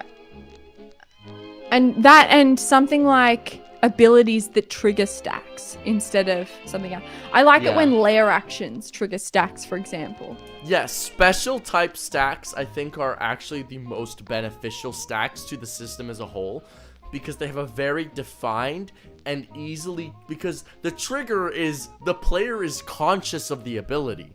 Like, that is much more beneficial, I think, to the system as a whole, as opposed to something that continuously happens on an end step. You know? And I think if we design with that more in mind, I think that works. And if we treat end step stacks as more of like a special bonus, or something that's more like a condition and is more rare, I think that makes more sense.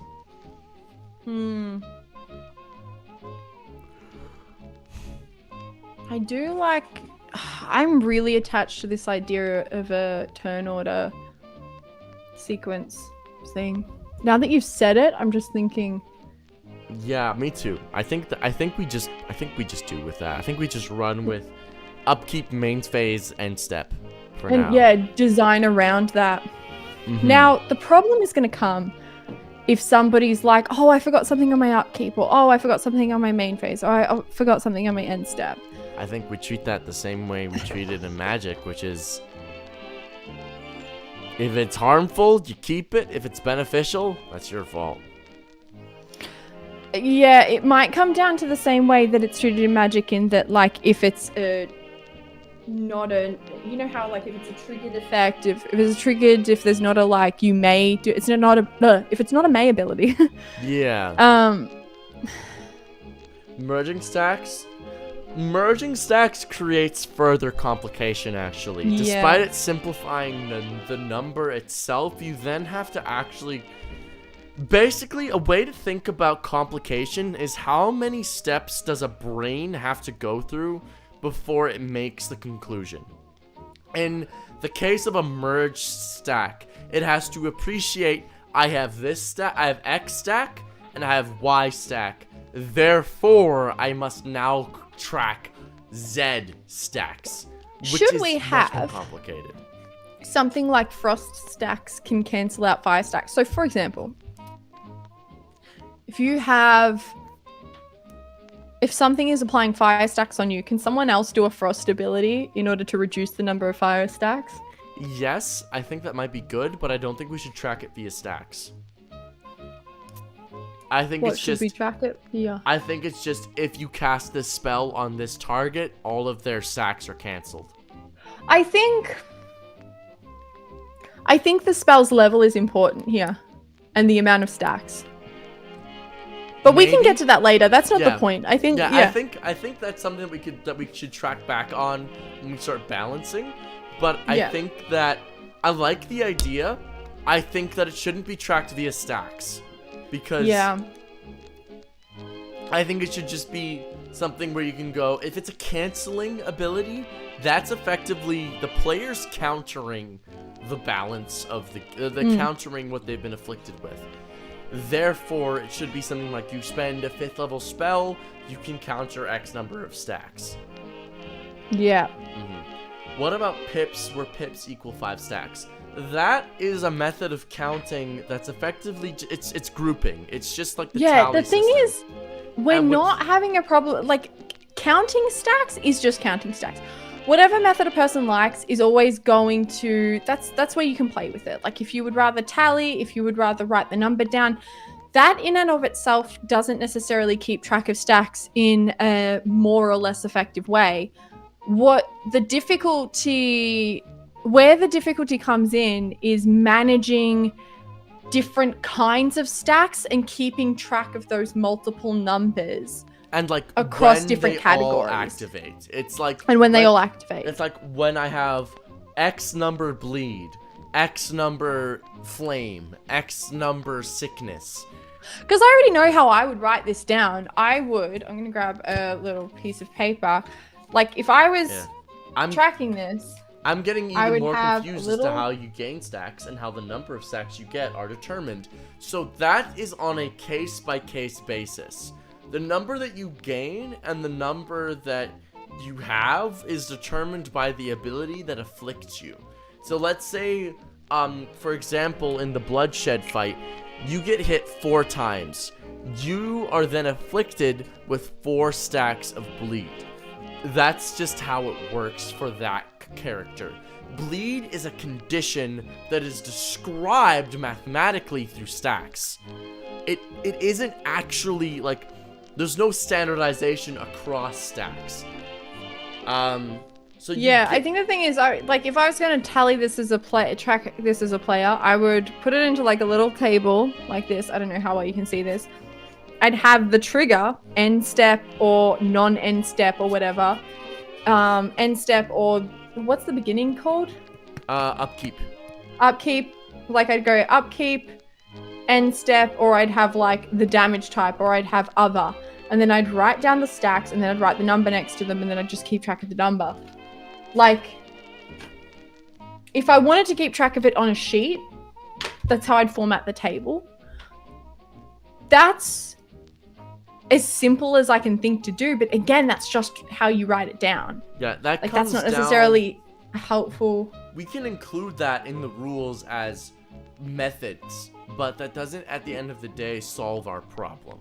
Yeah. Like, our problem is a matter of how do we ensure that players are managing their stacks in a way that is sustainable.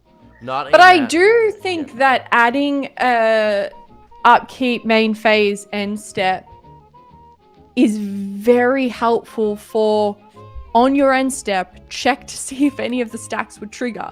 Like, across the course of the turn. Setting that standardization across stacks, I think, is actually very useful. Because that is something that people can continuously run back to check. Is upkeep, main phase, end step. Which is something I really like. Because that also, once again, adds that element of, on your upkeep, these trigger. On your on your end step, these trigger. And I think that can really help people remember their triggers and all that. Yeah. I almost think, if I was thinking of how I would put this into like a character sheet, because for me it helps to visualize what a sheet would look like and how I would keep track of this that way. This would not be the first page. This would almost be the part of the formatting for like every page that I'd want to take notes on. Like if I had a book, I'd want a little table on every single page so that I could just jump to it for combat. Does that make sense? Yeah. Question, idea. What if upkeep is a phase that starts at the beginning of a round, and then end step is a phase that occurs at the end of a round? So it all happens at once, sort of like what you were mentioning earlier, but I just personally like better it happening on your turn because I think it feels more personal and it's more representative of a condition. I think that we can write in, you can also run it this way if this is easier. I do think that it changes the pace of combat and the tension and the way that threat levels work throughout the course of a round. If you know that everything is going to trigger on the end step, then it puts more pressure on the end step. However, it also alleviates some of the push and pull and the flow of the fight with like some characters being in more danger than others throughout the course of a round, and knowing that you need to do stuff before your turn and that you might have a little bit of extra time to get to your friend. It's sort of a bit more indicative of like, this person's bleeding out now, that person needs help in a minute. No, I got you. I like how personal it feels. I think we write it down as an option, as like, if you want to run it this way, this is also another option. I think mathematically it makes sense in my brain as like this doesn't change the balance of the fight. I think it changes the story though. Yes, so I agree. I think that we should definitely keep it as a potential option. I agree. Also, can we take a bathroom break? We can take a full-on 15-minute break. Hello everyone. To those who are watching this impromptu game design stream, thank you so much. We'll be back in like 15 minutes. See you at 10:15. You could call it game design. I wouldn't, but you could. You could. Jesus enrichment. All right. See y'all later.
You really need to Hello, stop everybody. saying stuff like that about your audience. It's really, really bad. What are they gonna say? Offie. That's kind of messed up. What, that my audience are on average pretty stupid and incapable of reading comprehension? I think what you said is that they have the mental capacity of an upside down chicken, which I don't know what it being upside down has to do with anything. They're Australian. Yeah, with an Australian chicken. But listen, I think that they are nice people, and I don't know why you keep being mean to them. Oh, they're lovely. And when you start talking about emotional capabilities, they are lovely. But when it comes to reading comprehension, they are utterly incapable. This coming from the person who doesn't understand the meaning of flight? This coming from the person who is incapable of understanding when I say, give me the flight definition of D&D. Except it that's doesn't not what you extrapolate. said. It was. You just didn't You listen. just said what? No. You were just like, what does flight mean? And what was the conversation envelope we were having, Brooke? Hey, chat. Hello. Hi. How are you? Howdy. We do this from time to time, Quite often. on occasion. On occasion. But yes, there To is no torture PP ourselves. game tonight because everyone except Brooke is missing. As per the usual. As per the usual. If you were ever missing, who was most likely to be here if everyone was missing, including you? Who would be the one person who wasn't missing, except for myself, obviously, because this is my stream that I run. Lexi.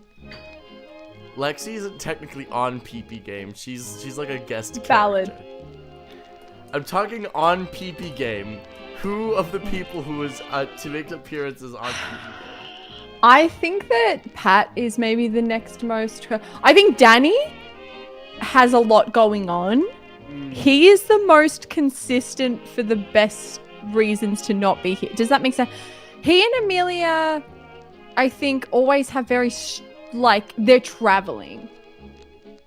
The most common here is me, you, Danny, Pat, then Amelia.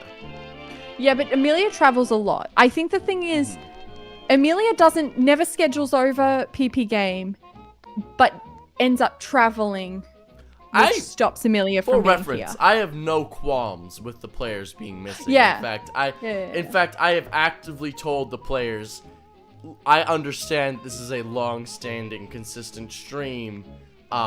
If you need to, I'd prefer if you didn't schedule over it. Please don't. But I understand. Things happen. Life happens. Schedule this if you must. So, I will be here next week, is I guess the mentality that I told the players. But I am just pondering, if Brooke wasn't here, but there was still someone else, who would it be? Danny. It'd most likely be Danny. But, Because Danny will jump on even when he's traveling. that is true. Danny Pat- brings a mobile setup. Pat has those stints where he's just not available. Yeah. Or, he just has, periods of time. It'd be either Pat or Danny. Amelia, you wouldn't be here. Amelia, if you're watching this, Amelia, it wouldn't be you. I'm sorry. You've been here for the least number of hours. I love you to death. You are one of my favorite people. But goddammit, Amelia, you are not here. We love a busy queen. We love a busy queen. Check out Unprepared Casters. I know. Amazing. Why am I shouting them out? Because they are doing fine. They are killing it. Yeah. They're Yeah. doing great. Do you think we could convince Unprepared Casters to play our TTRPG when it comes out? No. That was instant. I've met enough of them to just be like, you know what? I am supposed to be running a game for Gus and Grace, though. What if we proposed I it make them as love a me? sponsorship? What if we paid them? Maybe. I don't know. They might. I'm running a game, like a one-shot, like a home game at some point for Gus and Grace. Because Gus, high key, my favorite D&D TikToker, and has been since the beginning. Like, since day one, I saw Gus's content. I'm like, I like this person. This person's fucking hilarious. The vibes are right. The quality is immaculate. I want to meet this person. And then Amelia set it up. Amelia secretly invited Gus to my Discord server so that he would jump into a call one day when I wasn't prepared and I didn't realize he jumped into the server. I didn't know he was there. Really funny. That was so funny. Because I told Amelia and I'm like, he was there? I didn't. I never check. You know how it has like the little thing where it's like, welcome this person. I never look at it. There's not that many people in the server. There's like 20 of us. Your private server. Yeah, but as if anyone in the private server is going to secretly invite someone that's not supposed to be there. You secretly tried to learn Magic the Gathering under my nose. I don't see how those two things are related.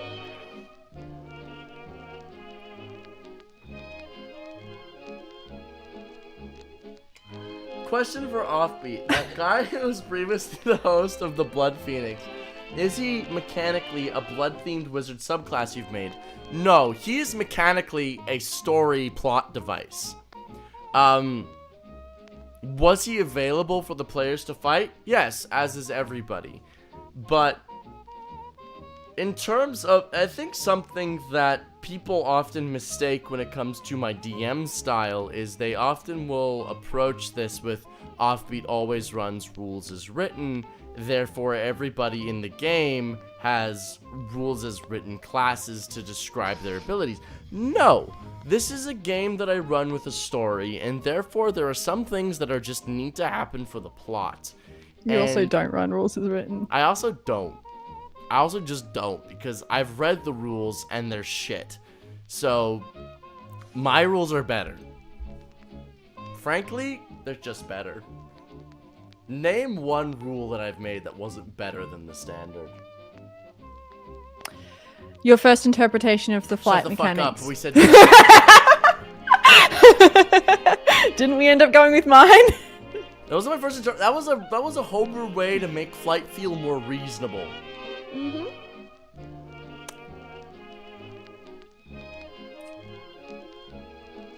You asked me to name a rule. Alright. And then I made stacks. Stacks is good. Now we gotta make stacks work. That's fair. But yeah, honestly, when you're DMing, a lot more is just plot devices than you'd think. You don't need to have everything written out. Yeah, I'm always so curious about what you actually have stat blocks for. You do so much more prep than I do. I used to do prep all the time. I now do pretty much nothing, 99% of the time. And you a lot of my have prep, stat blocks coming out your ears. A lot of my prep happens prior to the. It happens several weeks before you encounter the thing. Like wild. Like, the Crazy. world that you guys are in, I've had made now for months. I'm not like that. Like, I started talking about Mad Max World, episode 8 of did. PP Game. Like, and we finally encountered, what, episode 20? Episode 25-ish? Like, I do a lot of my work and my prep prior to the players encountering it, so that it's more of a rolling system. It's like, I'll set things up within the players. I peed, and then I need to pee again. I need to do that now, or my brain is gonna forever be stuck in a stasis. Entertain my chat. Go deal with that. Sure. I'm sorry. The first time we ever designed anything, we designed a homebrew setting that we refer to as Thread World, which is very loosely based on Elden Ring. I think we were both just in it for a while there. And then we got into I don't even know what kind of territory with that. We're supposed to still be working on that at some point. We were going to run it as a campaign. I don't know if that's still happening. We're going to co-DM it. I don't know what's happening there because now we're apparently working on a system together. We start a lot of projects apparently. But I do remember hearing about not this. I was gonna say Bloodborne World. I did hear about that, but what's it called? Mad Max World. The setting that we're at now, I remember hearing about this so long ago. So goddamn long ago. And we were so hyped about it. And I think the whole group was just like, we just want to get through this first arc so that we can get to Mad Max World. We want the big mechs. We want the guns. We want the desert. We want it to be horrible. And the other one is Bloodborne World, which we haven't gotten to yet, but we're so excited. And I've heard about it. Oh god, Offbeat needs to come back because I need to shut my office door because my housemate just got home. But I don't want to abandon chat. Lexi, are you watching? Because if so, you should come into the room and entertain chat for 30 seconds. Because that would be so helpful. What are the builds of VRE's other two forms? I know their main form is Genie 17, Echo 3. Brooke, I love you. I love you too, Lexi. Lexi, you just come entertain chat. Come on, swap out with me. I've got to shut the door. Drunk Overwatch later? Yeah, of course. I'll start drinking because it'll be the afternoon, so I won't be. I heard I needed to come interrupt things. Thank you! Amazing! You look so good. By the way, I love that robe. I will be right back. One sec. Hey y'all, I'm drunk and annoying. So how are you guys? How you feeling? How's the vibe right now? Brooke requested me, so. I love this so much. I'm bad at math. Yo, me too. Zafikil? Lexi, you look hot as fuck today. Also, I'm sitting here post-shower, nothing going on. Yeah, I know, but your hair always looks nice. I love you. I love you too. This is drunk Lexi, so I apologize for anything that comes out of my mouth for the next 5 minutes. Oh, I love that. I haven't met drunk Lexi. Also, I don't know if that door has a lock on it. Lock the door. Don't let Offbeat back. This is way better.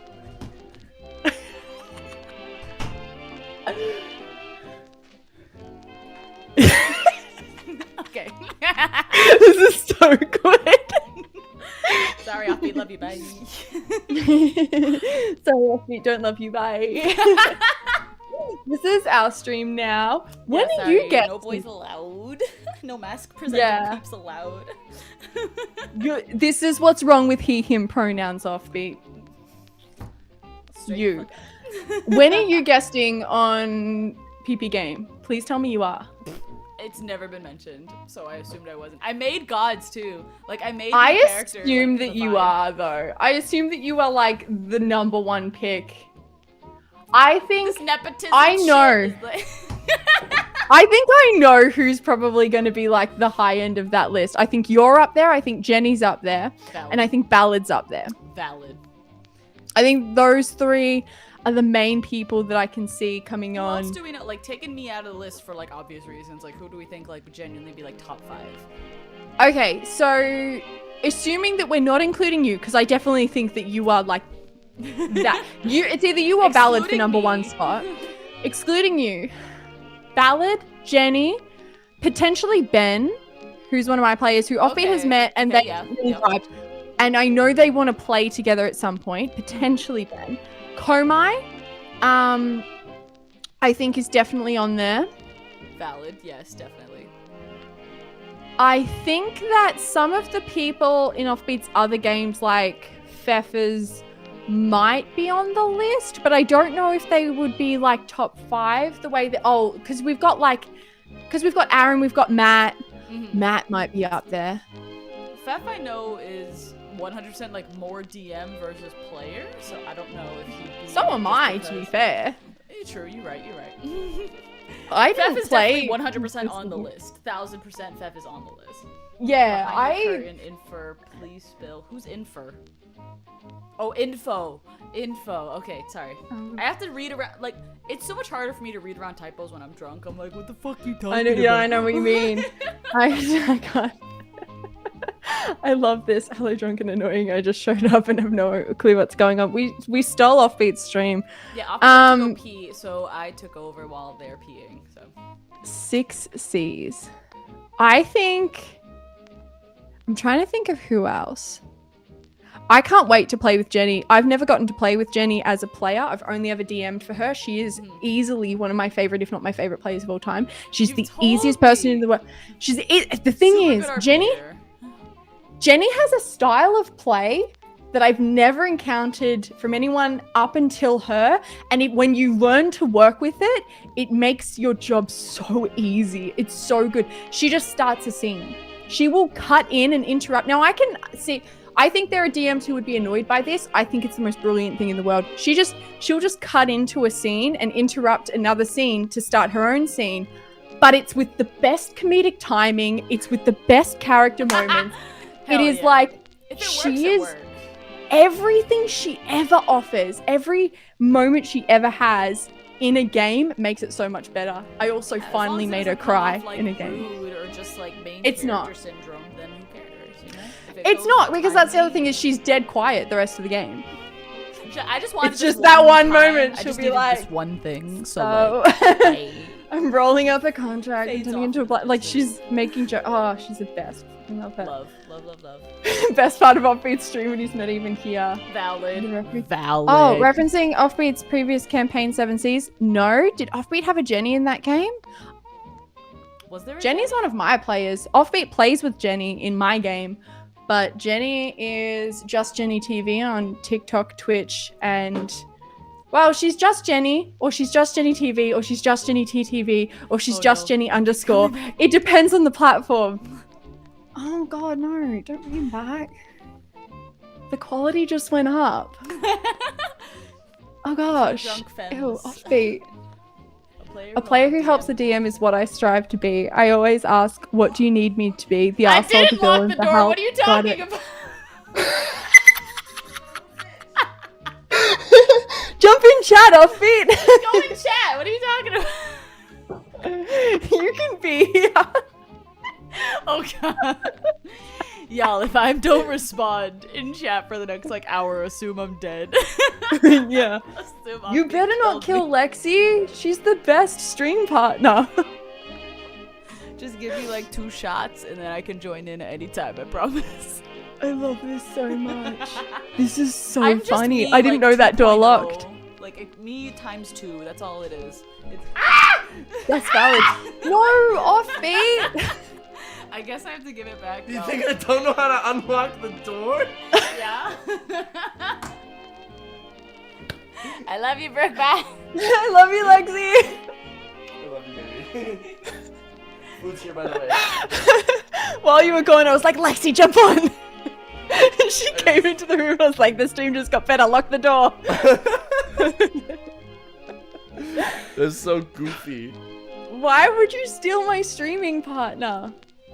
We can get her back. I have a chair in my closet ready to go. It's fine. It's it's just that it was going so well, and then you showed up.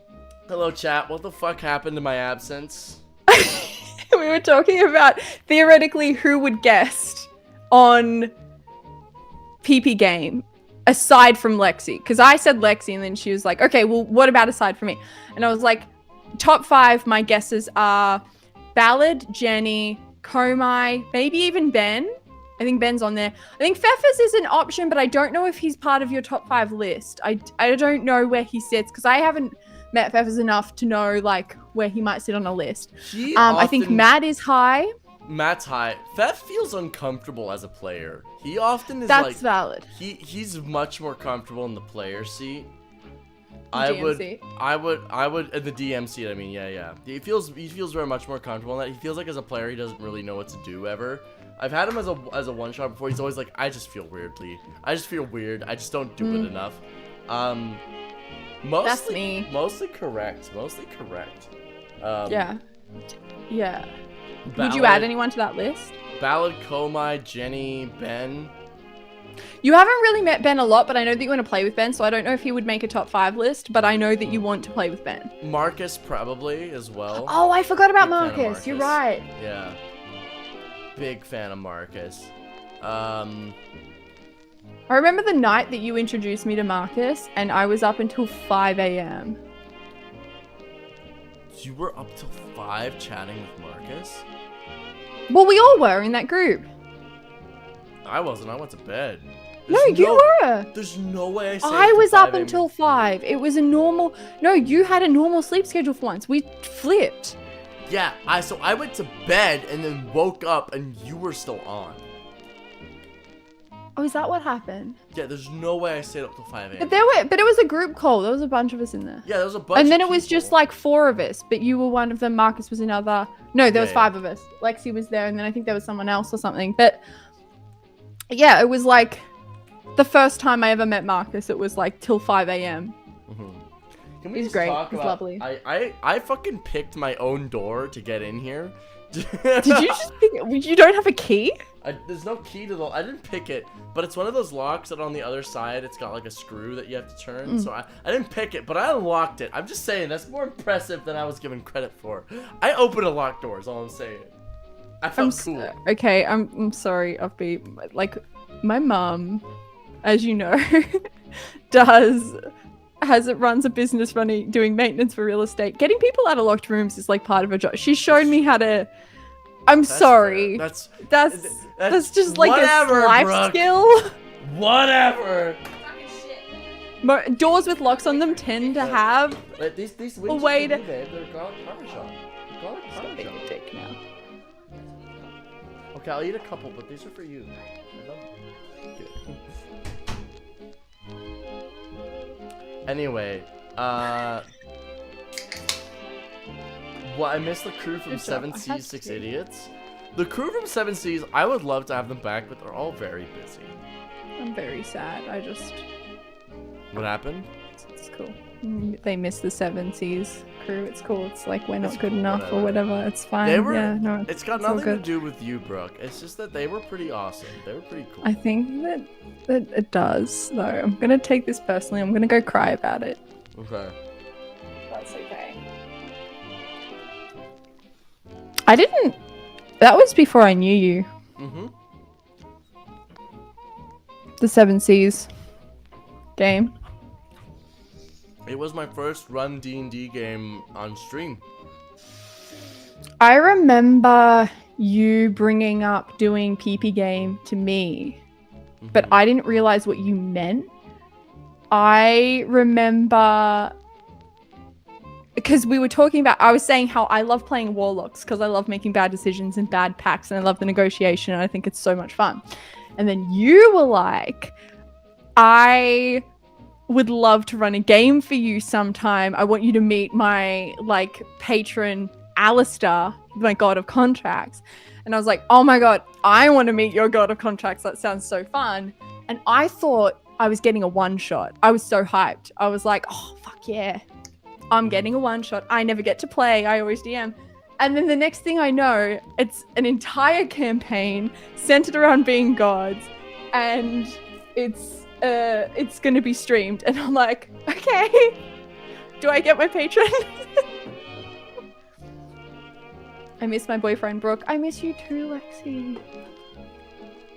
You and Danny are amazing. You and Danny are amazing. I love Danny. I love Danny.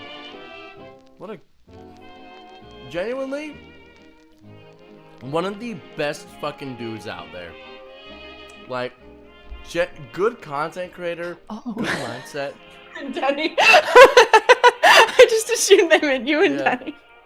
That was very Yeah. sweet. Yeah, Brooke and Danny are a good combo. But like, I Danny, love Danny. Danny is just like a good content creator. High key. He is. He like- really knows what he's doing, like- especially for being so young. Also, like, in terms of like having a good mindset and like trying to do good with your fans and trying to make good impressions and instill good messages to them.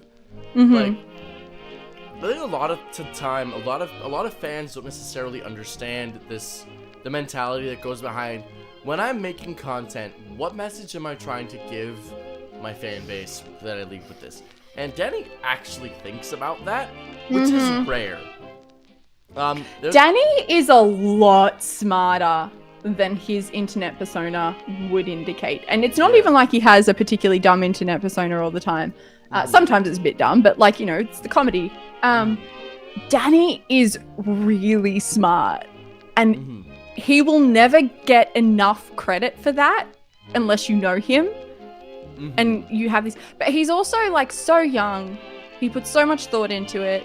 He genuinely listens to us as well. Like when things are happening, internet drama wise, controversy wise, or whatever, like he will genuinely talk about it and be like, "Oh, what do you think?" He will consult his friends and ask for opinions and try to. If he's not initially on the side of one side or the other, he will consult and be like, "Hey, I'm trying to understand this issue." Like, he puts a lot of work in. I have so much time for Danny. Yeah. Like, there was a time, like a few weeks ago, there's this guy who was just hating on Danny and Arnie. And what a fucking dick. Yeah, it was like, I didn't want to bring it up because it just gives this dickhead more attention. But like, what a fucking jackass. Like, he was just like, wow, you guys are doing, like, very surface level analysis of the content itself. And it's like, first of all, you were making very broad and generalized dickheadish moves and assumptions and claims, and then it's just jokes, bro. I wasn't actually, like, it's so fucking annoying. It's this kind of grandiloquent pseudo-intellectualism that's so bullshit that just irritates me just to the umpteenth degree, because it fundamentally fails to understand how audiences work and how target audiences work, and playing to an audience and creating content and separate. You can criticize the work without criticizing the person. And whenever people look at the style of content that like Danny, for example, creates, they too easily conflate those two things. It's almost like they assume that the person behind it couldn't possibly be intelligent enough to treat a persona as work. Which is so not true, especially when it comes to Danny. Like, until recently, I don't think it was obvious to his audience how much of a nerd he is. Yeah, they didn't know he likes Magic the Gathering. I know. I don't think if you saw my content and like when I was making it or met me or whatever, and then saw Danny, you would never pick that we were good friends. Because Danny is not his content. Yeah, it's wild to think about. But chat, for those who are still here, content creators are not the content they create. And Danny is a sweet boy, and we love him dearly. We will protect him. Yeah. As his pseudo-internet older siblings. Yeah, as his fake older brother, you're a dickhead. If you were trying to criticize Danny based off his content, no less. Like, if you met the person one-on-one and were just like, don't like the vibes, whatever. Not everyone's gonna agree with you. But you don't have to make content about it. Yeah. However, if you are judging someone, a person, off of the content they produce, that's like judging a banker off of the stocks they choose. That's like choosing an engineer off of the calculus they make. That's not... You cannot judge someone off of the work they produce. That's not the same thing. And it's very annoying to watch people make that choice and then look at the comment section and watch a bunch of stupider people just choose the same opinion. Because this speaks to a broader problem with a lack of media literacy and being to differentiate between the qualities of the piece of media and the piece of work versus a person and the value. It's like when people... I'm trying to pick a better example because the first one that jumped to my head is kind of problematic. I was going to say it's like when people... Oh, look at the song, the random example, but like, you know, in the song Savages in Pocahontas, like the Disney movie. This is really like, everyone's going to know this. And they're like, oh, it's such a bad song. It's like, no, the point is that the opinions are wrong. The point that is being made, you know, when it's like, you're not there's not enough depth to the analysis. It's like you're taking it surface level face value in a way that's like just dumb. And on one I know, hand, you that's could how it make the feels. analysis that, well, Disney, which is a famously white institution, should not be making that analysis in the first place. Yes. Or at the very least, should have more representation in order to make that analysis. But I think the broader concept is people who don't actually attempt to delve deeper into the analysis. It's the surface level X thing bad, therefore bad is a bad way to approach media. And people say that the humanities are useless subjects. I'll tell you what they're not useless at is teaching media literacy. People be like, oh, humanities are useless, and then all of a sudden, we're in 2023, and we're trying to teach people that no, Hunter Biden's laptop is not that fucking important. Let's talk about the fact that people are dying in schools. Yeah, that might actually be a vaguely important topic if we could just get onto that one. Sup, I'm new. I'm just passing by. Oh, Welcome to you Dungeons talking. and Dragons. Yeah. Do you do Dungeons and Dragons content? Apparently. Oh. Is that the game with the, like, that's the computer game, yeah? Yeah. Yeah. Found Danny through this channel. That's rare. I love his wisdom and Hummer. I didn't know he had a Hummer. Danny, when I come and visit you in America, can I have a ride in your Hummer? Can we go in your Hummer? I'm so sorry. I'm so sorry. That was mean. That was mean. It's Danny, not. genuinely one of the... That was a mistake, and I'm so sorry. I shouldn't make fun. I'm just being a pretentious asshole. I love Danny. Like, Yeah. total, like, good person, good vibes, attempts to do good in the world, wants to be a better person when they're wrong. That, like, life advice time. Okay, this is a rare offbeat outlaw life advice section. I have never told you how to live your lives, but I am going to tell you now. You've told me how to live my life. Yeah, but you're like my friend, so that's different. But like, only be friends with people who genuinely want to be better. Like, this isn't a case of insecurity, oh my god, I'm terrible, therefore I have to be better. It's a place of, I genuinely want to be a better person in the world. Like, that is the vibe that you should attempt to befriend. Not everyone's gonna be at that stage, and make that judgment for yourself, whether or not this person could attempt to do better. But be friends with people who are concerned with actually being better people. Because being concerned with being a better person is always a worthwhile venture. Knowing, like, I personally am like, hey, I'm pretty good as a person, but I can always be better. I know, it's always, it's 50-50 on whether or not I'm doing my best. But attempting to do better, looking at yourself and going, these aspects of myself are parts of myself that while I personally am attached to, they are not necessarily serving the betterment of myself and the community that I want to maintain. That's something that I have come to deal with as a content creator. I used to do a lot of roast comedy, and I eventually came to I eventually realized, hey, I don't know if my content is inspiring the best out of my community.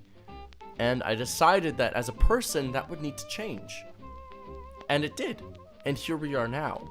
And I'm continuing to try and inspire the best out of my community and myself. But you should always try to surround yourself with people who genuinely want to be better. Like, there's so many assholes who just want to stay the same and try and tell the world to conform to themselves. Andrew Tate, fucking dickhead politicians in Britain. There's so many people who want to inspire change in other people. You got me drunk, so that's why you're getting the speech. But there's so many people who want to inspire change in other people, but don't necessarily attempt to be better in themselves. Try to be more compassionate, more empathetic, more kind, more patient with those around them. So you should always try to be that and search for those people yourself. That is my life advice. I'm gonna finish in this chicken wing because I've been rubbing it for a hot minute and it's getting slippery. Wow, that sounded amazing. You're welcome. Or you could just be an asshole like me and just maybe Clearly. you're born perfect. Yeah. Growth is for cowards. I agree. Commit to your mistakes. Be like me. Ignore Offbeat Outlaw. They're trying to make you improve as a person. Everyone else should lower their standards.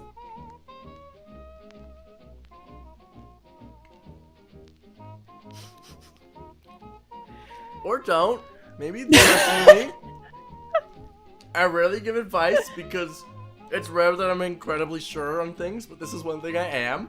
So, all this to say, Danny is one of those people. So, This does sound like a drunk speech of like a drunk I love you speech. This is just our love letter Look, to Danny. Dude, if you ever want to get me to say like how much I love my friends, get me drunk. I love saying how much I love my fucking friends. This is true. I've seen this a few times now. I fucking love the people I'm surrounded with. It's awesome. That's valid. Like, just pick cool people, man. Like, I'm hearing Just Lexi laugh from the other room. I just Don't heard her pick cackle. people across the other side of the planet because it makes it really sad when you can't just go visit them. When are we going to catch up? When is it our time to meet in person? I don't know. I guess. Just make it a never thing. I don't think that's the plan.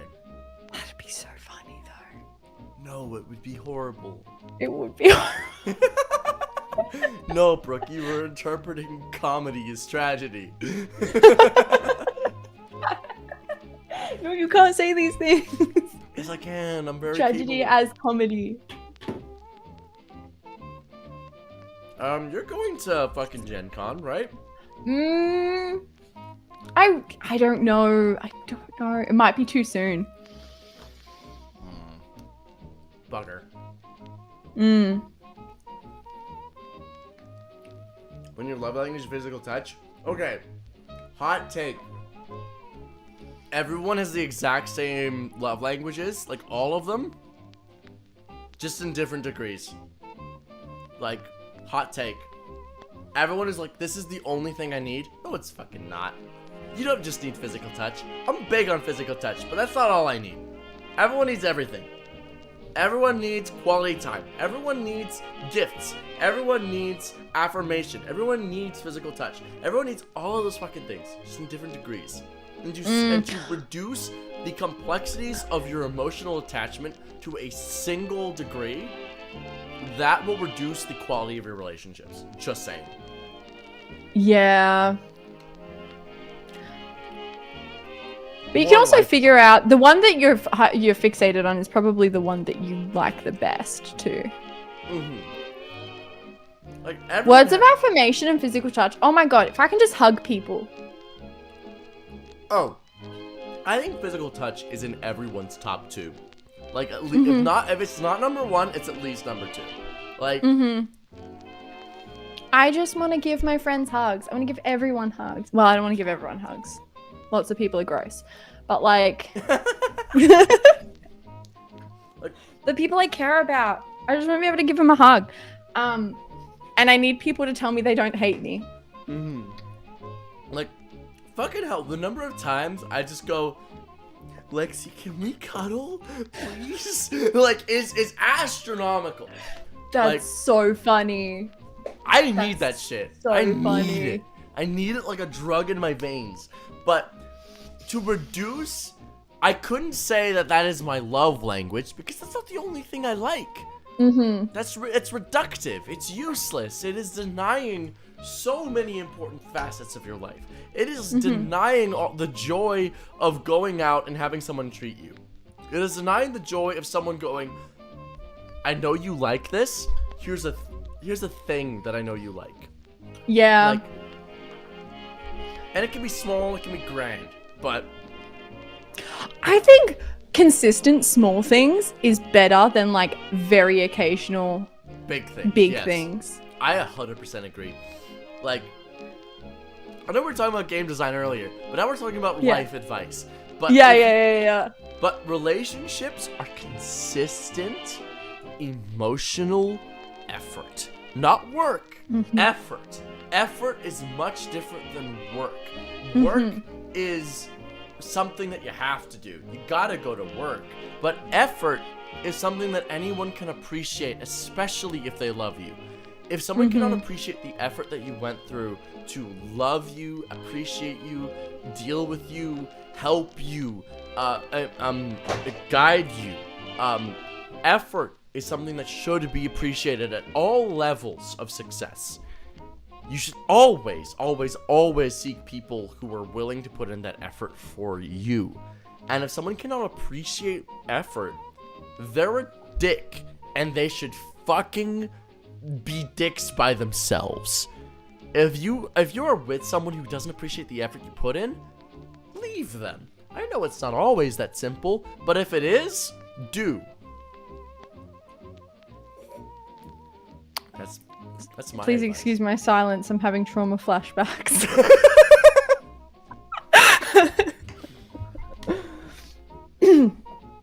But that's the case.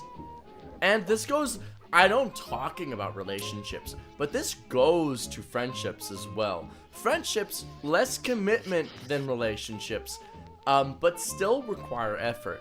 If you make a statement, hey, I don't like these types of jokes, I don't like XYZ type of humor, I would appreciate if you did this more.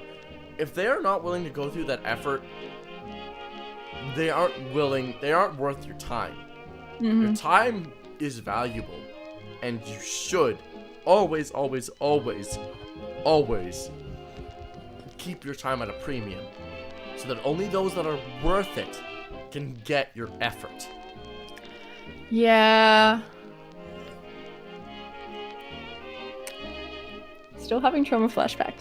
I'm very sorry, Brooke. I'm this is the period of the episode where I talk a lot, I guess. I'll mention one of my trauma flashbacks. I was just thinking about how one of my now I love flowers. I think flowers are the cutest thing in the world. I like flowers. I was thinking about how one of my exes never got me flowers because he'd always be like, but you hate flowers, don't you? And I'm like, I love flowers. No, that was your ex-girlfriend who hated flowers because they reminded her of funerals. But that's okay. That's trauma. Okay. It's not me. It's not me. I love flowers. She didn't like them. The first girl I was talking to after that breakup sent me flowers immediately. And I mentioned that my ex never bought me flowers, and then this first girl immediately sent me flowers, and I was like, someone's already doing better. Yep. Like, I know it's like, if they wanted to, they would. That mentality isn't correct.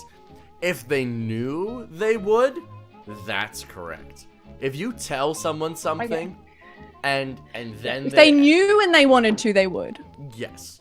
I think it's some people take that, like, if they wanted to they would, as a reason to not communicate to their partners about things. That's not good. But if you do communicate and then they still don't, fuck them. I have when people put friendships below romantic relationships. I think friendships and romantic relationships are just the different things that require different levels of emotional effort. Like, a romantic relationship, that is someone who you're saying, I am going to consistently be with you for a very long period of time. Especially, and we're going to put in that effort to be with each other for a long time. Friendships You know what's great? Like friendships, some of the best things about friendships is that you don't see each other 24/7. Because you can. And some friendships are great. But some of what makes friendships great is that there are some features about the other person that you can go, you know what? I like them. Not enough to delve into this, because it's also not your job. That's a therapist's job. Not all friends are therapists. Like, You're my therapist, though. I should give your therapist notes. I think your therapist could do with mine. I think your therapist needs to talk to me first, and then I tell them what I know. Yeah, just be like, listen. Listen, bro, You've got a lot to unpack. Let me get the suitcase. I'll walk you through the system. Mm-hmm. I organized it. Mm-hmm. You're gonna waste a lot of time. I'm gonna save you that time. Yeah. Like, but that doesn't mean friendships are any less emotionally valuable or useful. Like, people need friends. Like, I think, like, you need friends. People have relationships. Like, you need other people in your life. That is a base level thing. You can't just have a romantic relationship. That creates a very problematic attachment style. You need other people in your life. You need other people to talk to approach, to engage with. You don't need relationships. Now, I happen to be in a very happy relationship. But that relationship is a result of a firm basis of both emotional attachment, romantic and sexual attachment. Like, it's based on things that started from branches of friendship. But it's not below. I think anyone who puts it below is incorrect. Sorry, I'm laughing because I know the backstory and I'm not going to tell it, but I'm laughing. Look, I'll tell the backstory. Lexi and I started flirting, and then there was a whole hoe phase I was in. Lexi was a part of it. And then we emerged. Because we also, like, I was like, you know what? I'm done being a hoe. I'm just going to be friends. And then Lexi was chill with that, and then I was like, but wait a minute. Hold on. How is everyone? We're great. We were doing game design. Now we're just giving life and relationship advice. I know, this is just us hanging out, but with an audience, so it's more filtered, but it's still, like, we tried to do game design. We did actually accomplish something. We did decide that game design should have the different phases, the turns. Every turn should have a phase, but we also were just like, that has tickled a part of my brain that I'm so happy with. Me too. I think that honestly, that part of me makes me much more comfortable with how stats are managed. So because I remember, so I don't know if you've ever mentioned this to your audience because you're the one that helped me with this. You have a system for how people should do their turns in D&D, and it's roll all of your attacks, deal all of your damage, and then roll apply any effects, and then force all the saves. And that's that's kind of what I was getting at earlier with, like, everyone has ways of running through their turns. Like, nobody speeds it up. Yeah. Like, what I've done is a process to make combat fast and efficient. Everyone knows what's happening. Part of it is the theater of games. Like, a lot of people don't understand that there is a theater to playing a TTRPG, despite the fact that they'll actively consume TTRPG content. But the theater of it is, does it hit? Oh my god. How much damage does it do? Oh my god. And what else? Like, there is that growth of the turn that I think people don't always often address. But I don't think that the game designers necessarily inherently understand that. I feel like that's an observation that you've made that has made your style of running better, that makes a lot of sense when you know it. As soon as someone says it and puts it in mind. Because D&D game design dictates roll attack, deal damage, effect. Roll attack, deal damage, effect. Each as an individual instance, an individual, like, if we were to almost view this as a website or code, run the code for each attack individually, and then you run that completely. And that is actually what slows down games. That's what slows down. To a degree. to a degree, I understand it. If there is an effect being applied that's going to impact the next attack, then breaking it down can be helpful because that's only fair. But if it's just you're trying to deal a bunch of damage through a bunch of attacks or whatever, like it's just get them out of the way. Like it's grouping them together is so much easier. It also matters if like I'm dealing this number of attacks to this target. Once it dies, I'm targeting this target. But that's only a function insofar as D&D benefits from focus fire. Focus fire being the strategy of this person's already taken damage, I should get them out of the way because it's much more valuable to remove someone from the initiative order than it is to remove a bunch of people all at once later. Like D&D combat has a problem, and that's its meta. A lot of people don't know about the meta inherently. They know about it implicitly. They know that it's important to kill people. They know it's important to remove people from combat. But then they'll also make the mistake that it's also valuable to sometimes, like, oh, I'm gonna restrain this person. Okay, but that doesn't synergize with the rest of the party. Like, it's not implicit. And while discovering that is part of the fun of D&D, I personally believe that it actually inflicts pain upon the fun. It doesn't enhance it. Enhancing the fun is feeling useful. Everyone should feel useful in combat, you know? Something I really want to do with our system is make sure that it synergizes with each other. I want the feeling of group play. We were talking about doing that's the buff group meta. Like team actions, and having like pools of dice that everyone in the party can contribute to for like big group attacks and stuff like that, and just turning it into something that feels like you're on the same side, because I think that's how we like to play. Yeah. Like Danny shuts someone down so that the next person crits, and so that I think what we want to avoid is one person main character syndrome. Yeah. Is one person just wanting to have... I think the reason why I'm very apprehensive about dice pools is it's really hard to point out which D8 is yours. Which dice is your dice? Which did you That's add? fair, but you can always have, like... keep track individually and then... But that's more bookkeeping, right? And which is ready. Yeah, but if everyone's rolling the dice that they've contributed, then everyone gets to have fun. Come up with your final numbers and then add it all up at the end. That's fair. I think the thing is I really also want to invoke, like, that feeling of, I was useful. I did something. Even if it wasn't the damage to the creature itself, I did this. And I think that's something that D&D often misses out on when it is dealing with buffing or support effects. The big thing that I don't like with how a lot of D&D games are handled and designed and set up, and I think that the game isn't very good at providing people with the tools to do well, is the world building aspect and making it feel like a tangible setting. Your world building has improved drastically the more we've gone on.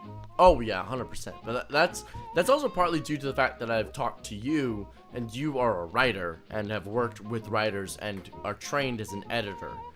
Like, I think, like, I can attribute a lot of my success as a world builder to you specifically. I don't think that's fair to put into D&D terms and training, you know? I appreciate it, thank you. But I also think picking an overall theme, picking an idea, picking your big idea, and then taking that and whittling it down to how does this impact the day-to-day life? How does this impact every minute detail of a setting? The setting that I run in, I wanted the key ideas were the forest outside is massive. All of the trees are the size of mountains. People live in these walled cities where they are pushing the bounds of technology. Treading outside is incredibly dangerous because when the blooming is triggered, so all these spores are released from fungi into the air, it will, if you are infected, it will turn you into plants. And then taking this idea of technology versus the outsides, but the big caveat is that people from the wilds are immune. you don't know why. When you start playing, you don't know why they're immune. And this is important. But the big caveat, like playing with that idea and how it impacts every single step of the like world building process, like one of the key places in my setting to this day that I am the most proud of, because I think it is so indicative of what I'm talking about, is the Hanging Gardens of Icaran, which is a place where traitors and spies are sent to be hung up in cages to be deliberately infected by the blooming. And then wealthy people, like when the blooming's no longer happening, wealthy people will walk through when the danger is past, and these people will have been turned into plants. And they are the like attractions. And then there is a gardener's guild that takes care of them. And in that garden, there is one person who hasn't been turned into a plant. This is like, right? But like you take the big idea and then you keep reducing it into how it affects everyone's everyday things. I don't think D&D does this well with like the mechanics that it offers and the threats that it offers. And the DMG world building advice also does not give this advice. Like the Dungeon Master's Guide does not give approach your big idea and then distill it into everyday life. That is a very... Brooke just gave Offbeat another setting. Bitch, this kid was going to try to steal my setting in the first place for God Game. And when I tell you that I had better get credit, I'm going to be so mad if you steal my setting and don't give credit, but I know you'll give credit. I will, yeah. But the thing is, I can come up with settings easily. Settings are so fun to me. Look, but... As far as... Look, I will say... always gonna do that. As Offbeat's far playing as in it. Dungeon Master and Game Master skills go, in far as game design, mechanics-wise, I think that I have personally I have a slight edge just due to my mathematical inclination. Setting game-wise, like story-wise, I will happily hand that to Brooke every day. Simply due to Brooke's proficiency in designing worlds, game design, story, and editing. I will not fight for that crown. I will fight for my mathematical game design crown. You get the mathematical one. I'm like, Offbeat, maths be hard. Please explain. And then you explain it, and then I understand. But only sometimes I have questions. And I'm like, but math be confusing. I've got to go have fun. Bye, talking story. Bye. But yes, Brooke is very proficient as far as storytelling and world design goes. It is one of my favorite things about playing with you and like our friends as well. But playing with you in particular is the thing is, I came into this friendship group.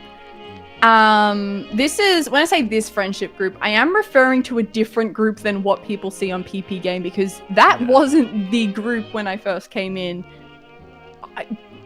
Correct me if I'm wrong, but I kind of made that group. The group? Through my various connections, and then everyone was sort of coming in. We were all already friends, I will say. Some of you didn't know each other as well as others. I'm thinking mostly of Amelia. I mean... I knew of Amelia. You knew of Amelia. And it like, was not the I same. chatted with Amelia.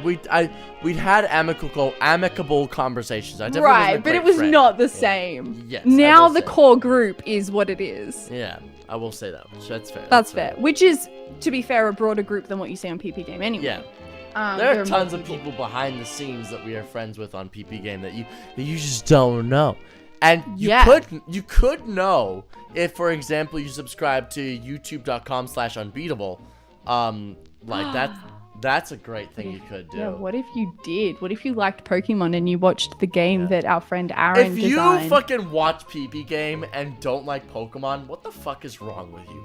The amount of monsters I steal directly from Pokemon, absurd. Are you telling me all I'd have to do is like Pokemon and then I can... If you like Pokemon, you would probably have the ups on about 90% of my monster design. That was the joke in PP Game, was just that everything was a Pokemon. And 7 Seas. Like, everyone was just like, so we're fighting another Pokemon. And I was like, shut up! Oh my god, I need to go and watch Pokemon. I watched it as a kid, but I don't remember any of it. Oh no, don't watch it. You gotta play it. Oh, okay. Interesting. Okay, I forget where I was going with this. There was a point. initially. Groups, friends. People. To the friend group. Yeah, there was a reason I brought that up, but I can't remember what it was. Oh, the thing that I appreciated most was that within the context of this space, when I first came in, you were kind of the expert. I was right? Like everyone D&D defaulted expert. to you. Yeah. I was at the time the D&D expert of our group of people, simply because of the YouTube channel that I had, and in all fairness, I was pretty proficient. I had read the rules to at least the claim I always say is at least 4 times, and that's true. I had read the game, the rule books, the DMG, the PHB, the Xanathars and Tasha's at least 4 times. Like, at this point I'm now on my 6th. Like, I reread them every so often. I will reread the books just to catch up on rules. And every time I do get a new rule, I will send it to my friend group of people who care about rules and be like, hey guys, learned a new thing today. Like, that's what I did at the time. Well, then I came in and started arguing with you. Yeah, and then Brooke decided to be like, fuck you, bitch. I don't want to listen to you. And I was like, you know what? I've never dealt with this, so valid. I was like, man, I have degrees in storytelling. This is my job. I'm not listening to some... Choose your words. Careful. Yep. I was going to say twink, and then I was like, chat will think I'm actually homophobic if I say that, because I'm clearly an otter. Yeah, that would be very homophobic.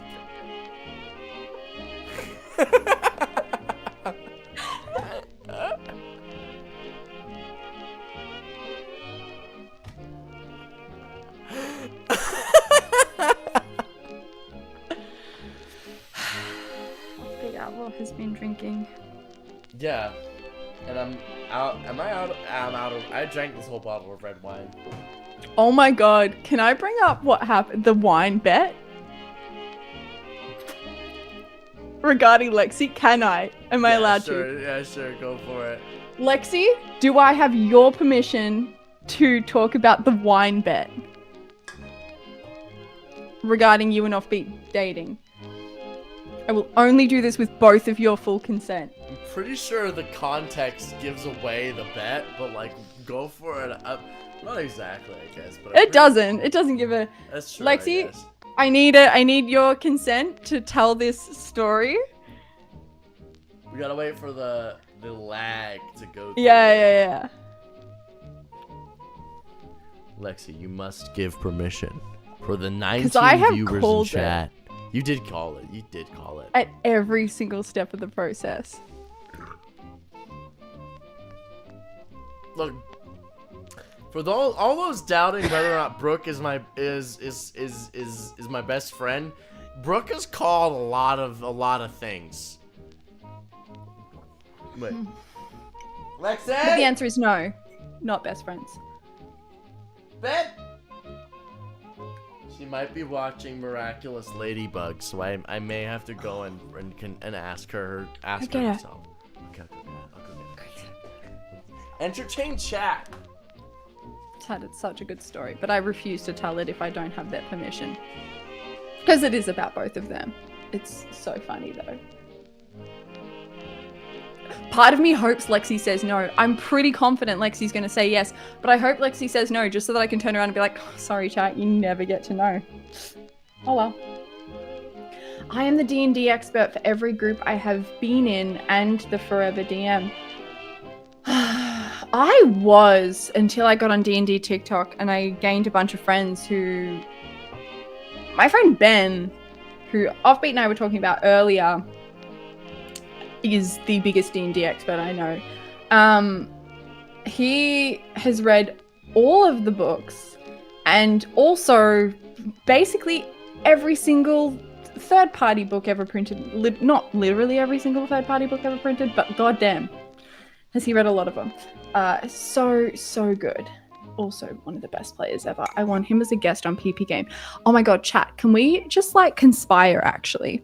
Because between us, if we could conspire, like I'll pick some people who I want to guest on PP Game, and then you guys help me campaign to get them on PP Game so that we can have extra players. Now, am I aware of the fact that this is going to be contingent on me updating an overlay to allow for another person? Yes. Is that update going to come eventually? I hope so. Did Offbeat ask me about this months ago and I just keep forgetting? Also yes. But I think that this pact can be made and that we can get this done. I think Jenny, you guys don't know Jenny, but Jenny, trust me, trust, have faith. How long does it take to ask your girlfriend to give an answer?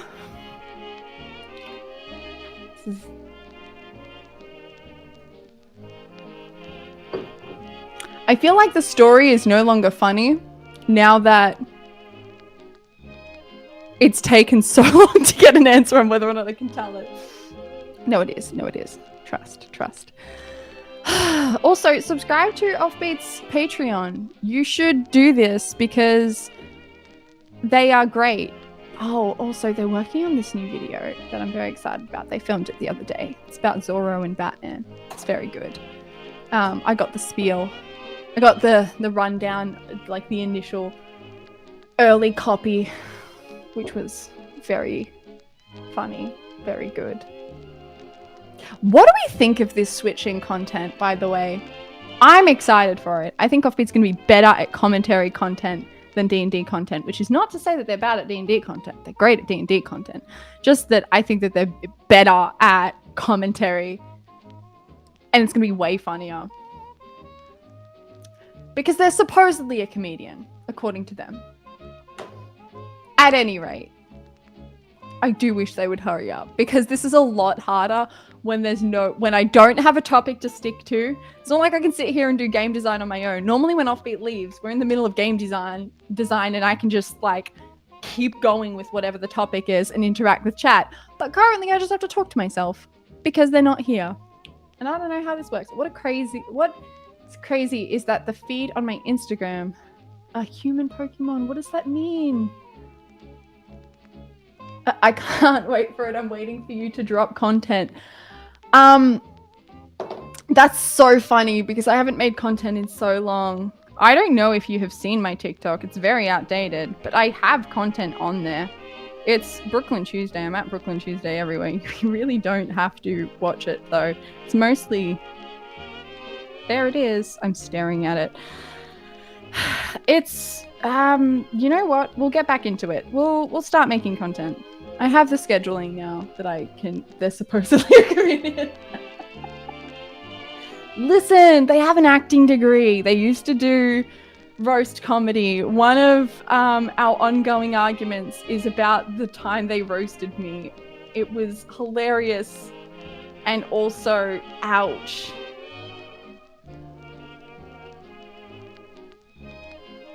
Oh gosh, I don't know. Maybe one day. Maybe one day I can convince Offbeat to run a D&D game with me. And by that I mean I've already convinced Offbeat, we're doing it. Maybe one day we'll actually do it. Is there a tree monster that controls the other monsters in your tree world? Okay, so there are tree titans. Tree titans are a thing, actually. There are titans.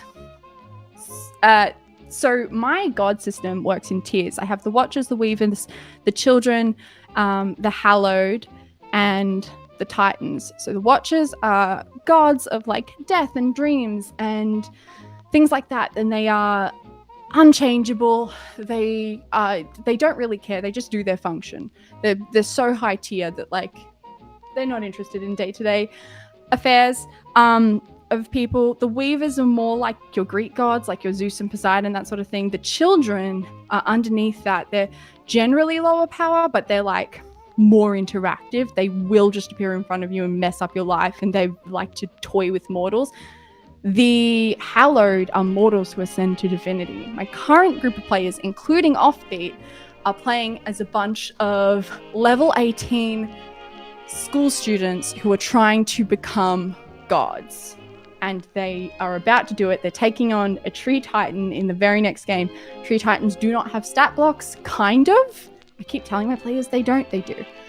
But they cannot be killed through normal means. You can't just hit them to death. You must poison them. It's the only way that you'll be able to take one out. And whenever a monster dies in my setting, if it's powerful enough, it impacts the mechanics of the area around. So the longer that its body decomposes in an area, the more impact it has. So I recently had one where a monster had died a long time ago, and it had a lot of shape-changing abilities. And so everything that entered the area around where it had died suddenly had access to polymorph infinitely, suddenly had access to animate objects, suddenly had access to a bunch of other stuff. And when you got really close, you could cast true polymorph, but you had to be like touching it pretty much at that point. The tree titans, they have just found out, my players have just found out, that when a tree titan dies, it rewrites the world. Like, it rewrites the continent based on the tree titan. So it's so big, it's so powerful.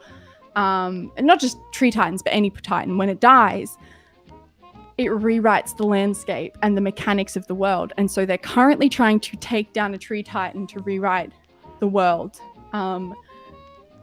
Because, yeah, death of big monsters creates mechanical impact. But that applies to any titan. I have this rule that they've danced around a little bit, where I keep telling them that there is a sky titan that is dead and regenerating. It's drifting through the air, and no one can get near it. If you try to get near it, you generally, like, people who try to sail near it on sky ships don't come back. And it is also a cloud giant's graveyard. And something's supposed to live there. But anyway, if the sky titan ever touches the ground, well, the sky titan can never touch the ground, is what I've told the players. So I don't tell offbeat things. If I tell you stuff, you can't tell offbeat. Offbeat probably already knows, to be fair, but some of this he might not. Human Pokemon, fan art of humans themed as their Pokemon. Oh. Okay, that's fine. That's not what I thought that was going. They're trying to go through apotheosis? I wonder how they would ascend. Oh, is that like the word for ascending to godhood? So they have... The thing is... Okay, this is the part you can't tell offbeat. The thing is, they've already kind of become low-end gods, but they just need the faith of people, and they've had this squire. His name is Ollie. And he has been following them around for so long, and he has been helping them with stuff, and he has been going through it. Offbeat keeps killing him and then bringing him back. But no one believes in them more than Ollie. And what they don't know is I'm going to use Ollie and Ollie's faith in the party to make them gods. They are going to... I assume they're going to successfully kill the Titan. They've got the poison. They've been through a whole process to get to the point where they can take on a Titan. But I assume they're going to kill the Titan and rewrite the world. One of the things they're going to rewrite is the ability for gods to die. They're going to make it so that gods can be killed properly rather than just regenerating again over a long period of time, because they're currently trying to take down the god of change. This is a whole thing. I'm not going to explain this. Why am I explaining the entire story of my campaign? So I'm gonna do that. But it's not necessarily going to turn them into gods. What they need is the faith of people. What they need is followers. They don't know that, but they already have it. They actually, 2 of them already ascended to godhood and then had it pretty quickly revoked when they lost a boss fight against a villain. And this is how I made one of my players cry recently. Because she died. I disintegrated her. It was funny. They got her back. It was fine. What is your take on the spells Flock of Familiars for Touch Spell Master and Create Magin for Necromancers? I don't know what Create Magin is. Let me look at Flock of Familiars though. Flock of Familiars 5e. Okay, totally OP. That's not my opinion necessarily. That's just what it says here. I am always confused whenever people say something is OP because this game is not balanced. Let's have a look. Sources. How do I find game rules? Is this where I look for it? You'd think after all this time I would have figured out how to search D&D Beyond. Flock of familiars. All right. Have a look. Spells. You temporarily summon 3 familiars, spirits that take animal forms of your choice. Each familiar uses the same rules and options for a familiar conjured by the familiar spell. All the familiars conjured by this spell must be the same type of creature, celestial, fae, or fiends, your choice. If you already have a familiar conjured by the find familiar spell or similar. Interesting. So, basically you just have 3 familiars? Is that it? Oh, I don't have this content. That's sad. Oh, I thought I had all of the content on here. I guess not. Assuming that I'm not missing anything from that spell, based on what I just read, assuming that there's not like a big section that's gone, having 3 familiars is not that big of a deal. If a warlock manages to get their hands on this spell, then you can effectively have a mini spy network, which I love the idea of, but you at best are going to be giving your party advantage by using the familiars to distract the enemy. But also, don't the rules state something to the effect of like familiars? Hold on a second. Familiars rules 5e. Because the familiar can't attack, but it can take other actions as normal. When the familiar drops to 0 hit points, it disappears, leaving behind no physical form. It reappears after you cast this spell again. While your familiar is within 100 feet of you, you can communicate with it telepathically. So I know that one of the things that they can do is distract. Let me see. There's more. Deaf and blind with regard to your own senses. As an action, you can temporarily dismiss your familiar, disappears into a pocket dimension. You can't have more than 1 familiar at a time. Oh, that's interesting. That's so funny. It says you can't have more than 1 familiar at a time. But a spell that breaks that? D&D messes its own mechanics up on a regular basis, I guess. If you cast this spell while you already have a familiar, you instead cause it to adopt a new form. Familiar transforms into the chosen creature. Finally, when you cast a spell with a range of touch, your familiar can deliver the spell as if it had cast the spell. Oh, this is what you're getting at. Your familiar must be within 100 feet of you, and it must use its reaction to deliver the spell when you cast it. If the spell requires an attack roll, you use your attack modifier for the roll. Okay. So my initial interpretation, because I get where you're going with this, my initial interpretation of where I think people would try to break this is casting the 1 touch spell and getting it to hit everyone else. I think that in order to affect multiple people, you still need to upcast something typically, don't you? Or you have to cast multiple instances of it. I get that the wording is a little hazy. And it might be like, if you cast a touch spell, you can cast it on a bunch. What was that other thing that you mentioned? Because I feel like this is where it's going to get really fucky. Am I wrong? What kind of familiars would you make options for warlocks? There's already imp, pixie, pseudo dragon, and quasit, but no aberration or ooze familiar. I'll get to that in a sec. Create Magen? Let me look this up. Create Magen 5e. Is that a typo or am I reading that wrong? No, it is. Vial of quicksilver in the chest of a life-size human doll stuffed with ash or dust. You then stitch up the doll and drip. Hold on. I need to open the full thing. Going up here. I do think that's funny.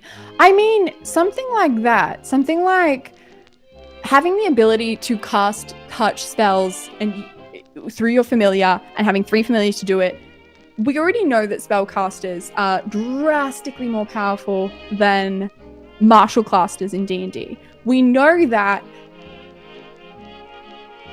there is a discrepancy between the balancing of these two styles of play. And we know that there are so many ways to break the way that spells work. I feel like this is just another one of those things. Like, I personally wouldn't worry about this. I think it's kind of funny. While casting the spell, you place a vial of quicksilver in the chest of a life-size human doll stuffed with ash or dust, then stitch up the doll and drip your blood on it.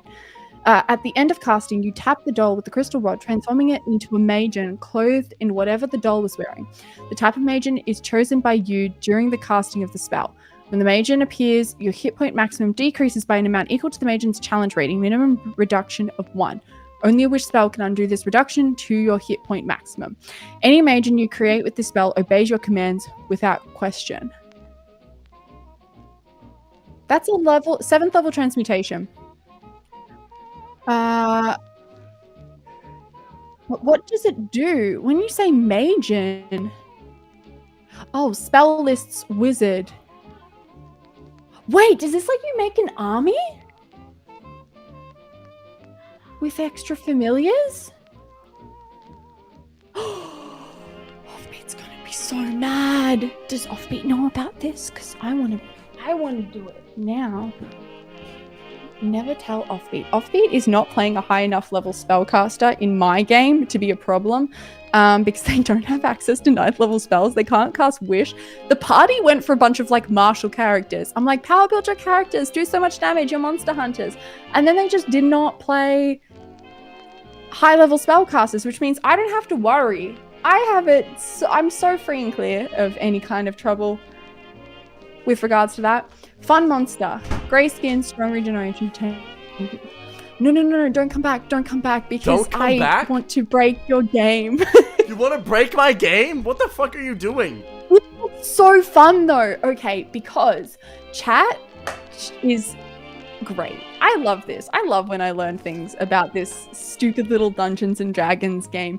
Did you know that you can make... Okay, so there's a 7th level transmutation spell from Rime of Frostmaiden called Create Magen, which lets you make like mage, little mage. Like these little blue people. Yeah. You can make Smurfs. And then what you can do is you can cast Flock of Familiars. So you can have an army and then of create magens, casting Flock of Familiars, and then cast touch range spells with like...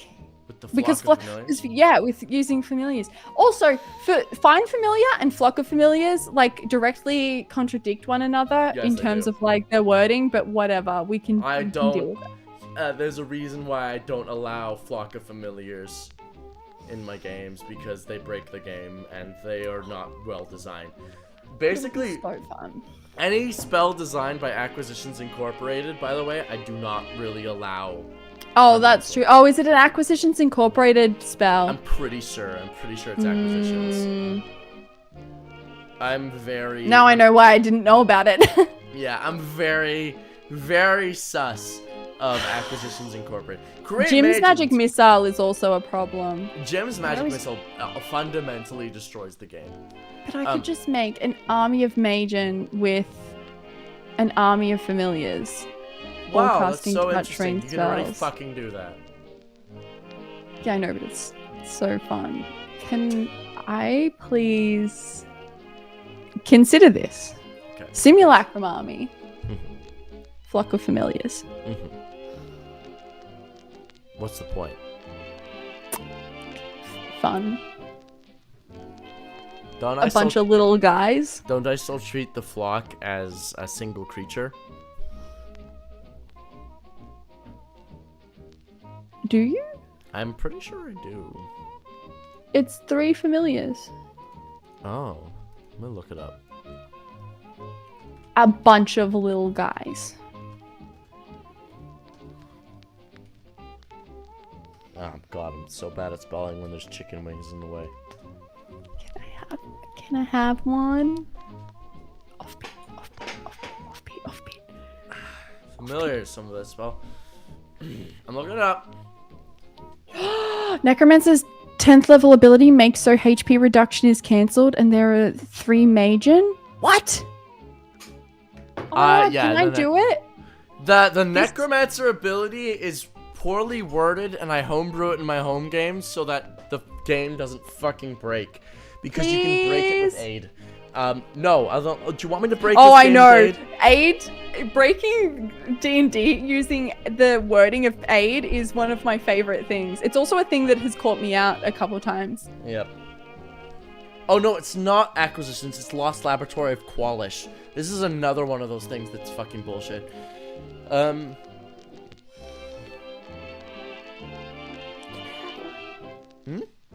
I have one? You can learn the spell.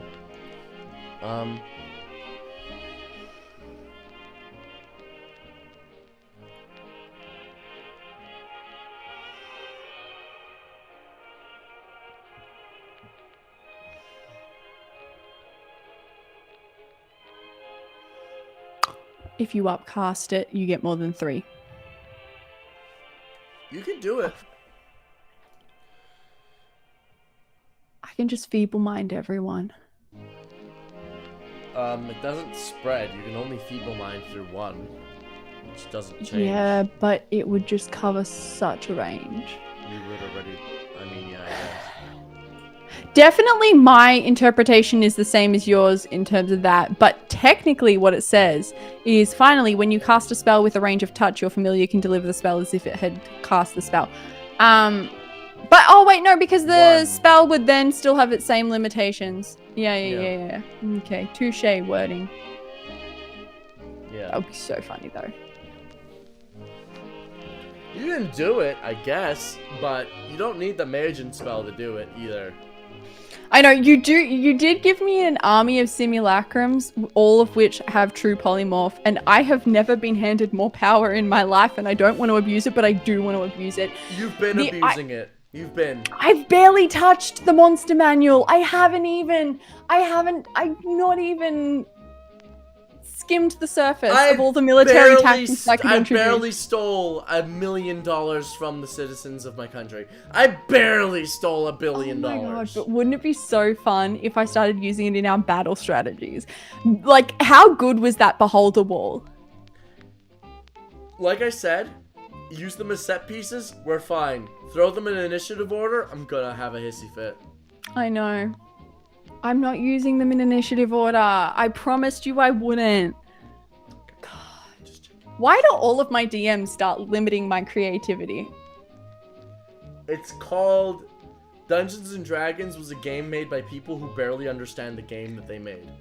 And it's up to people who actually understand the game to realize when it's broken and fix it. I just think it would be so fun.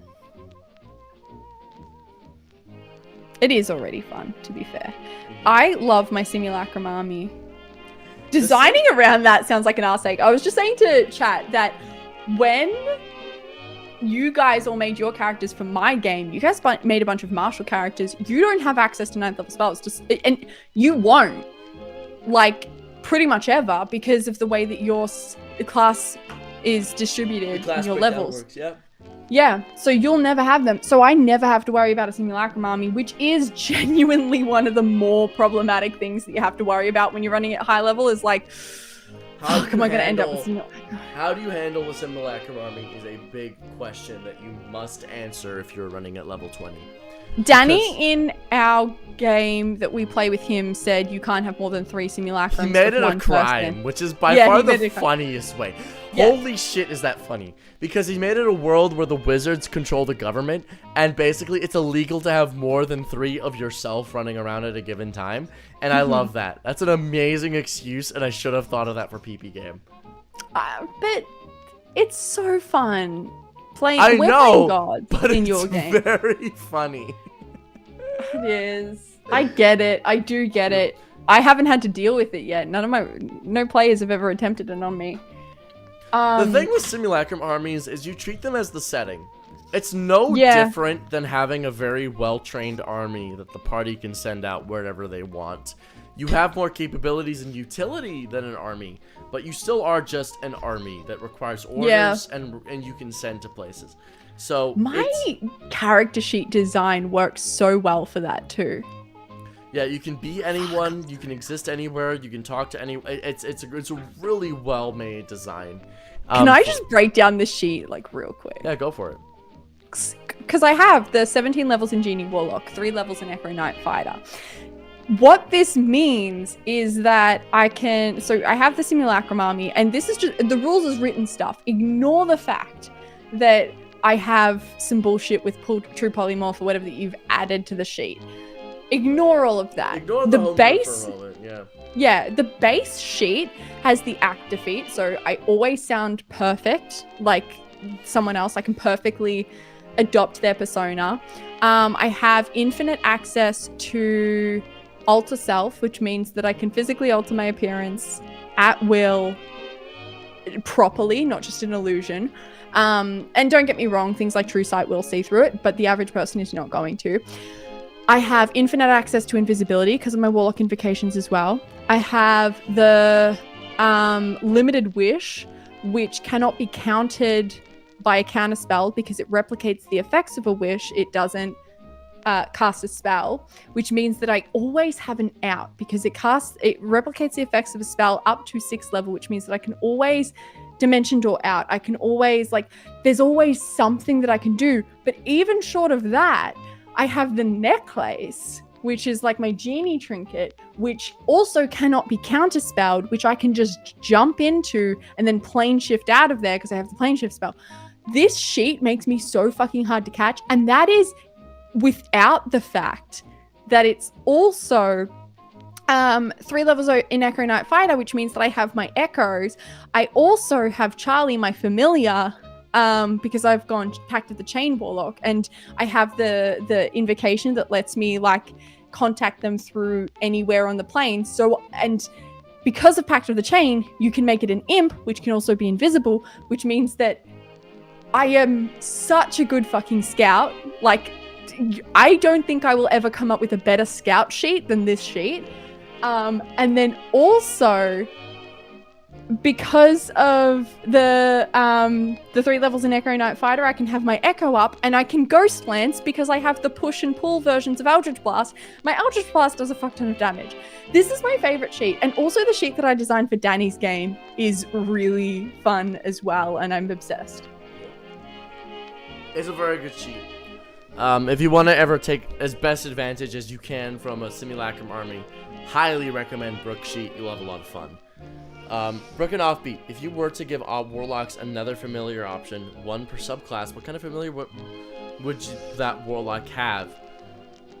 Warlocks don't innately benefit. Familiars or utility options. I think people often mistake the flavor of Pact of the Chain fucks you over. It's not a combat thing. It's a utility option. Familiars in every sheet are utility. The best option for a familiar is always going to be which option gives you the most utility. And that is rarely not the owl. You know what? Yeah, well, except when it's with Warlock sheets, when it's the imp. When it's the imp. Unless it's an owl, it's an imp. And that's because someone asked this earlier and I started answering it, but I got distracted and I was just going to be like, well, I don't know. None of the others give any appeal, but that's a better answer than what I thought of at the time. Yeah. Because you're right. It's I don't need other options because I can get an imp. Yeah. It's something that I think people in D&D mistake often for, when I say this is a good class, this is a bad class, those terms, this is a good option versus a bad option, what defines that is often how favorable and how many different situations can I use this option. That's why the wizard is the best class in the game, no questions asked. It has the most options. If you need a tank, a wizard solves that problem. If you need someone to deal damage, a wizard solves that problem. You need someone to look through secrets and puzzles, a wizard solves that problem. Wizards solve every problem that the Dungeons Master's Guide asks, the Monster Manual asks. Every problem you could possibly ask is solved by the wizard.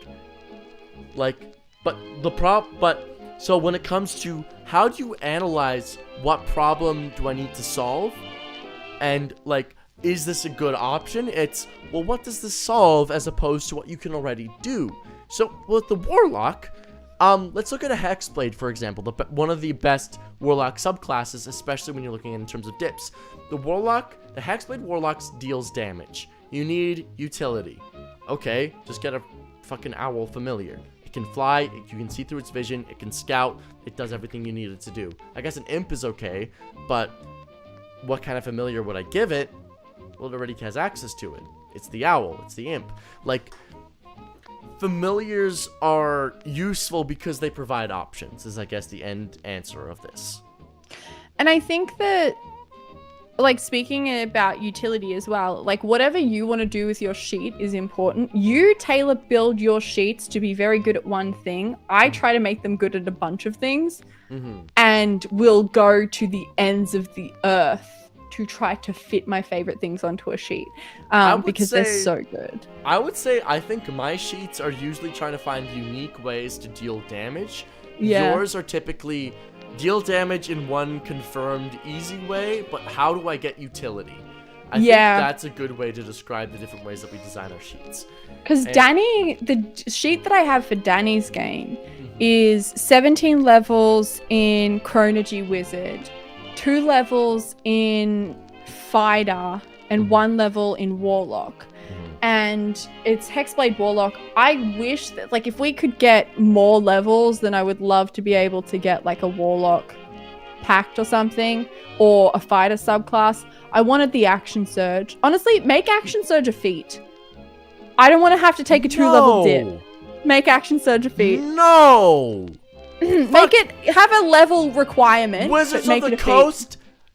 Brooklyn is an insane individual and should be put in jail. Never listen to them ever again. And this is confirmed that they are a crazy person not to be trusted and should be imprisoned for their hubris. Do it. Oh my god, don't make me take a 2-level fighter tip. That's so annoying. For Action Surge, it should be higher. It should be 17th level. At any rate, it's not, so I've gotten used to it. It's level 2 and I'm sick of having to take 2 levels in Fighter because I could do way cooler things. You deserve it! Have to take 2 levels in Fighter. I just want to be able to get it as a feat. We're offering it as a feat in our game. I don't know why it can't be a feat in... We're offering it as a feat for critical actions in our game, and it provides an extra action. Just critical actions. Yes, just critical actions, but at higher level. No, we're offering it as a feat. It gives extra action points. At higher level. At higher level, Brooklyn. Well, we can have a lower... No, I think we agreed we're going to have a lower level one and a higher level one. The lower level one gives you one action point, and then later on you can maybe get a second action point. I feel like that's what we talked about, because we were talking about the skill trees. We're gonna have it as a feat. Brooke, did you have a Mercury-induced fever dream? What the fuck is this bullshit that No, we had this conversation 2 weeks ago. We were talking about making it a feat. Not because I came back to you and I was like, oh, I was talking to Aaron. Yeah. We were talking about, I swear to God, we were talking about, and then we're like, we'll put it on a skill tree, but we'll have to put it at a high enough tier that it's worth getting. Or yes, you make it as a feat. A high there was tier. A skill. A very okay, but it doesn't have to be high. Yes, also, high. You can have multiple instances of picking up additional action points. The meta get Action Surge. No, I refuse. Chat, I'll work on this for you. Don't you worry. Chat, anyway. I'll make sure that Brooklyn's insane ideas don't infect our game so that it's unfucking playable unless you take Action Surge. Oh, I'm sorry, unplayable, mister. I just want to be doing competitive maths, if that's alright with you. Yeah. Fucking dickhead. At any rate, I had to take 2 levels in fighter for action surge on Danny's sheet. I deal a lot of damage on that sheet, but my favorite thing too is that with Chronergy Wizard, I just get to decide that people fail. So even though I had to split my attention between both intelligence and charisma as my 2 primary ability scores in order to make my rolls to hit and then also make sure that I could get my spell save DC up, I can at critical moments just make people fail or re-roll. And I'm like, that works too. I'm so happy with where that turned out, that sheet. Danny said something about letting us take extra feats later on as well, so I'm excited. I have it planned out. Yep. Bless. Action Surge is overpowered? It is. It's not well designed. It's a really poorly designed class feature as far as things are concerned. But now it's fun and it's baked in and I don't want to get rid of it. It's fun only because the system rewards it. Yeah, so we should keep it. No, we should design a system that doesn't reward it. Ew, why would we do that? Because Action Surge is stupid. I'm so happy with the action point system. To this day, that might be the cleanest thing I've ever designed. Your action point system is really well done. Like, I have stacks as my crown jewel of game design. You have action points. Like, you have your version of action points already existed. I think my tinker points will be my crown jewel once I figure them out properly. I'm saying, as being specific, your version of action points. Yeah. I appreciate that. Yeah. Like, I think the problem with Action Surge, at least as how it exists in D&D, is that the prime thing you need to do in Dungeons & Dragons is get more damage. There's no reason to apply a secondary spell. There's no reason to apply something else. It's just do as much damage as possible, so rarely are you doing something different with that second action. It's not like you're using your first action to blast somebody and then your second action to maneuver the rest of your team or to apply a field effect. Using that first action to blast someone and then using your second action to blast someone. So it's just a Nova technique, which is boring. It's honestly just boring as far as game design I don't know. goes. I use it for utility a lot, like to get myself in to do, like just to like fix things in one turn. The fight that we had the other day. It's an action economy fixer as well, but it's like... Yeah. But it's not really, like, that's not its most interesting use either. So, I don't know. So, because here's the thing. With the system that we're working with, so my interpretation of, like, translating the D&D action economy into action points is that you have 5 action points per round. Now, basically... an action costs 2 points. Because this is literally me applying it to D&D. An action costs 2 points, a reaction costs 2 points, and a bonus action costs 1 point. The reason why a reaction costs 2 points is because, first of all, when you look at legendary actions, casting a spell is usually 2 action points or 2 legendary action points or whatever. So it was like very reasonable for me to make that translation to me, and it just felt substantial enough that when you are casting a spell, when you are doing your big thing as a reaction, because reactions are something where you're often doing something reasonably big, I wanted the cost to be significant enough that I didn't want this system to give you multiple reactions. I didn't want to interrupt the action economy even more, which is why I made it 2 points. Because additionally, I didn't want it to have the same value as a bonus action. But then I also made it cost 3 points for legendary resistance. So this way, if you don't use your bonus action and you're in the middle of the round, instead of taking a reaction, you can spend 3 action points to get a legendary resistance. Like if you're not a reaction heavy character sheet or a bonus action heavy character sheet, taking a legendary resistance every now and again, kind of dope. Not a bad idea. And I honestly still like that for our system. Like, I'm kind of inclined to keep that. You designed it for the intention of mimicking gods and legendary characters. I'm inclined to keep that even for our system because it's still baiting out things. And it's expensive. And Action Surge in my system gives you an additional 2 points to spend, but they must be spent on your turn.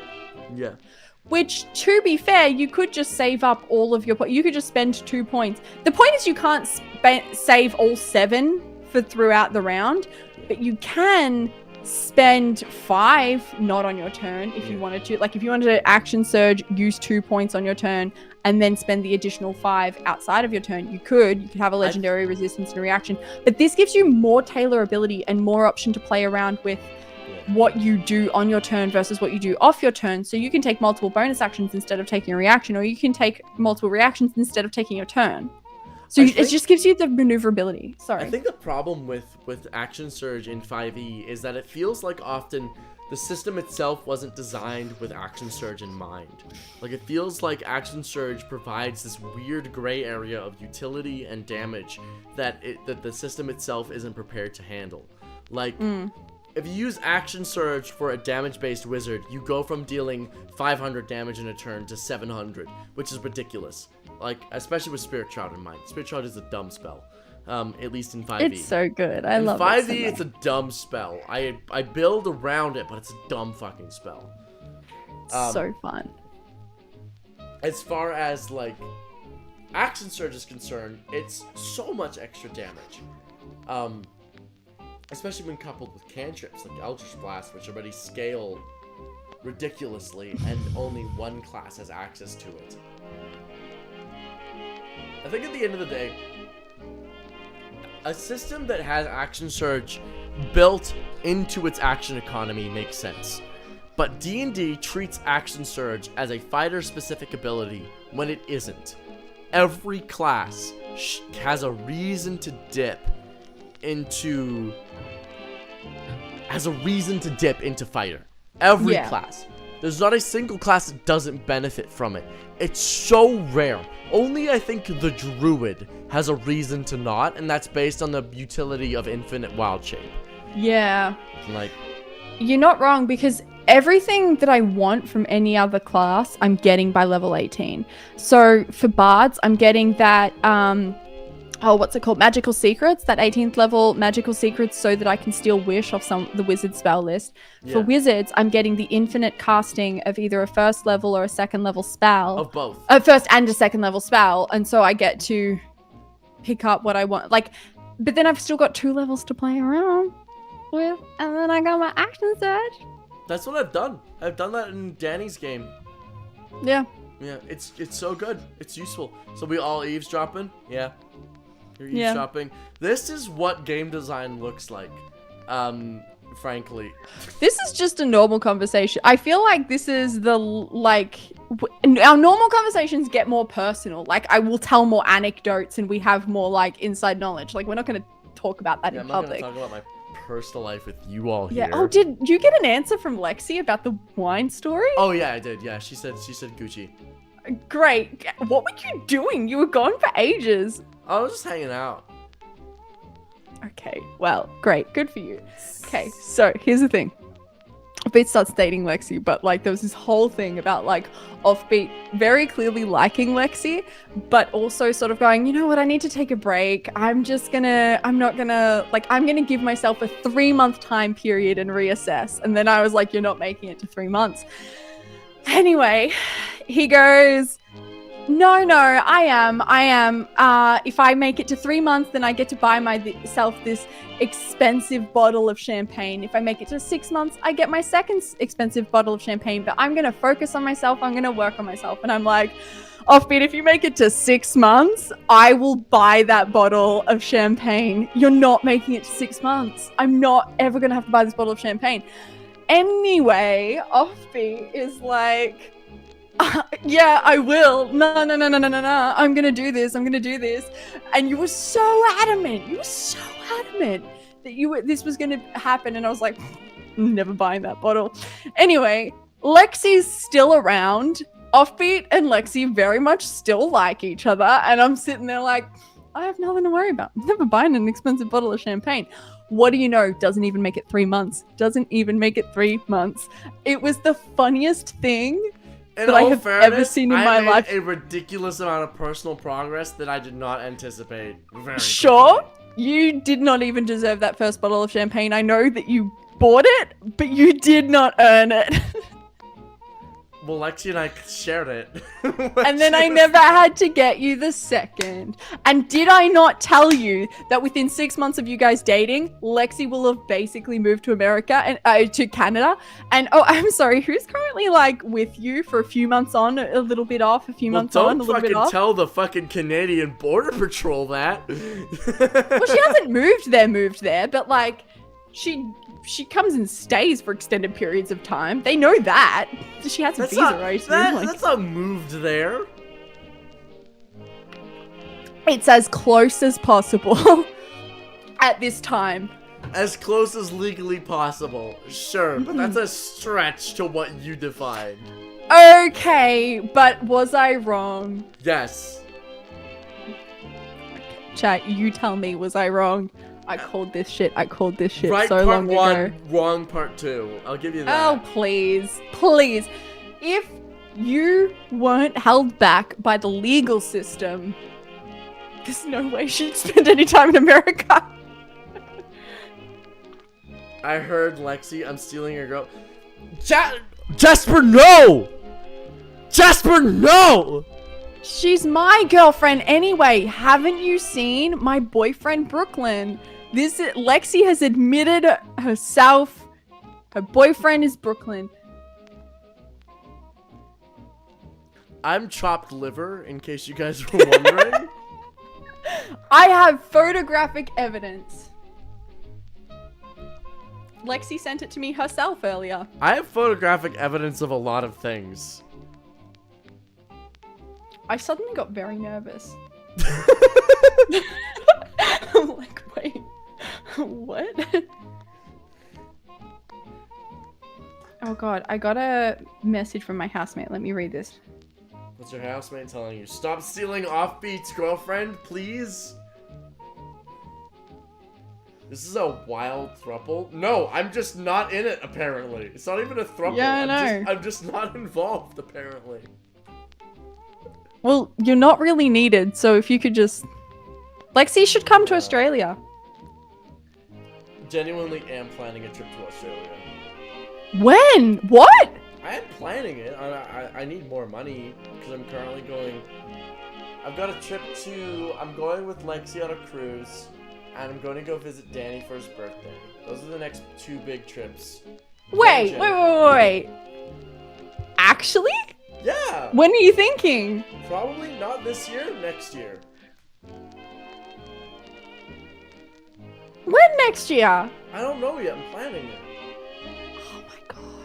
Because I want to go, if I can't make Gen Con this year, I want to go to Gen Con next year, but I also don't want to wait that long to see you guys. But then also we've got PAX next year, and if you're coming here, we could do it for PAX, but that's towards the end of the year, and I don't want to wait until the end of the year. And so maybe I can do 2 trips next year. I mean, if Lexi, depending on how Lexi goes in college, depending on when they have their reading weeks, we could do sometime in February next year.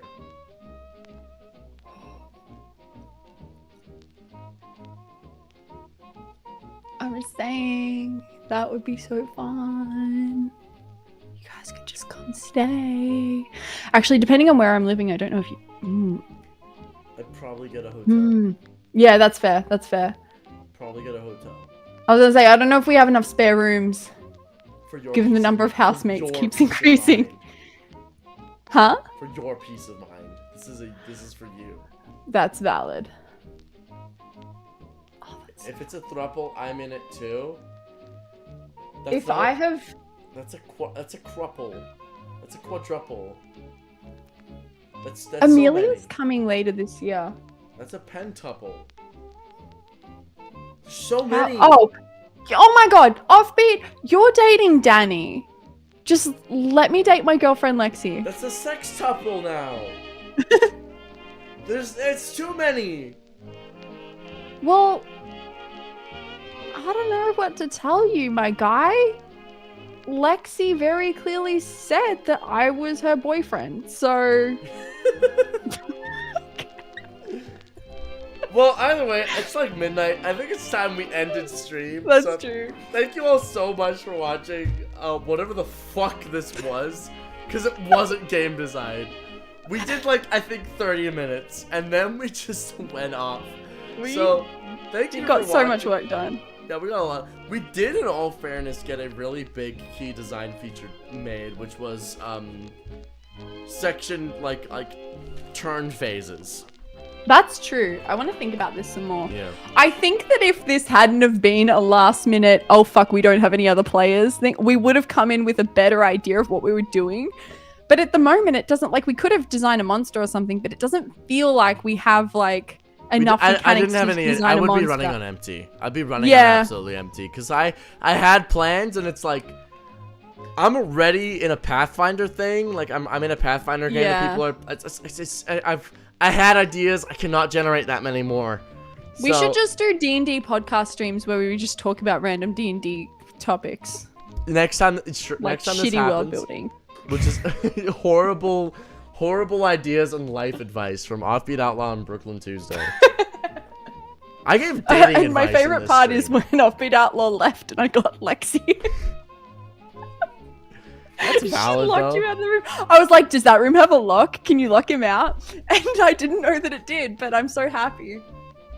I fucking broke in. I broke in, man. I engineered that.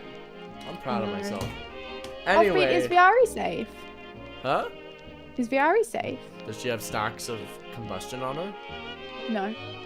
Yeah, she's probably fine. Feta isn't. Feta might die. Vader might lose an aspect. Oh, he might. Especially considering I planned for Eleanor to show up in this fight. Thank you so much for watching. I hope you all have a great end of your night. My name is Offbeat Outlaw. I use he, they pronouns.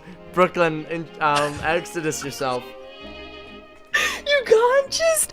Oh, especially because I planned for Eleanor to show up in this... The fuck is that? You can't just throw that in there. Outro. My name is Brooklyn Tuesday. I'm doing Upsetty Spaghetti at Feed Outlaw. I will see you next week when we play Dungeons and Dragons. Bye, guys. Offbeat, you owe me Overwatch. Yeah, in like 15 minutes, I do need a break. My brain's fried. That's valid.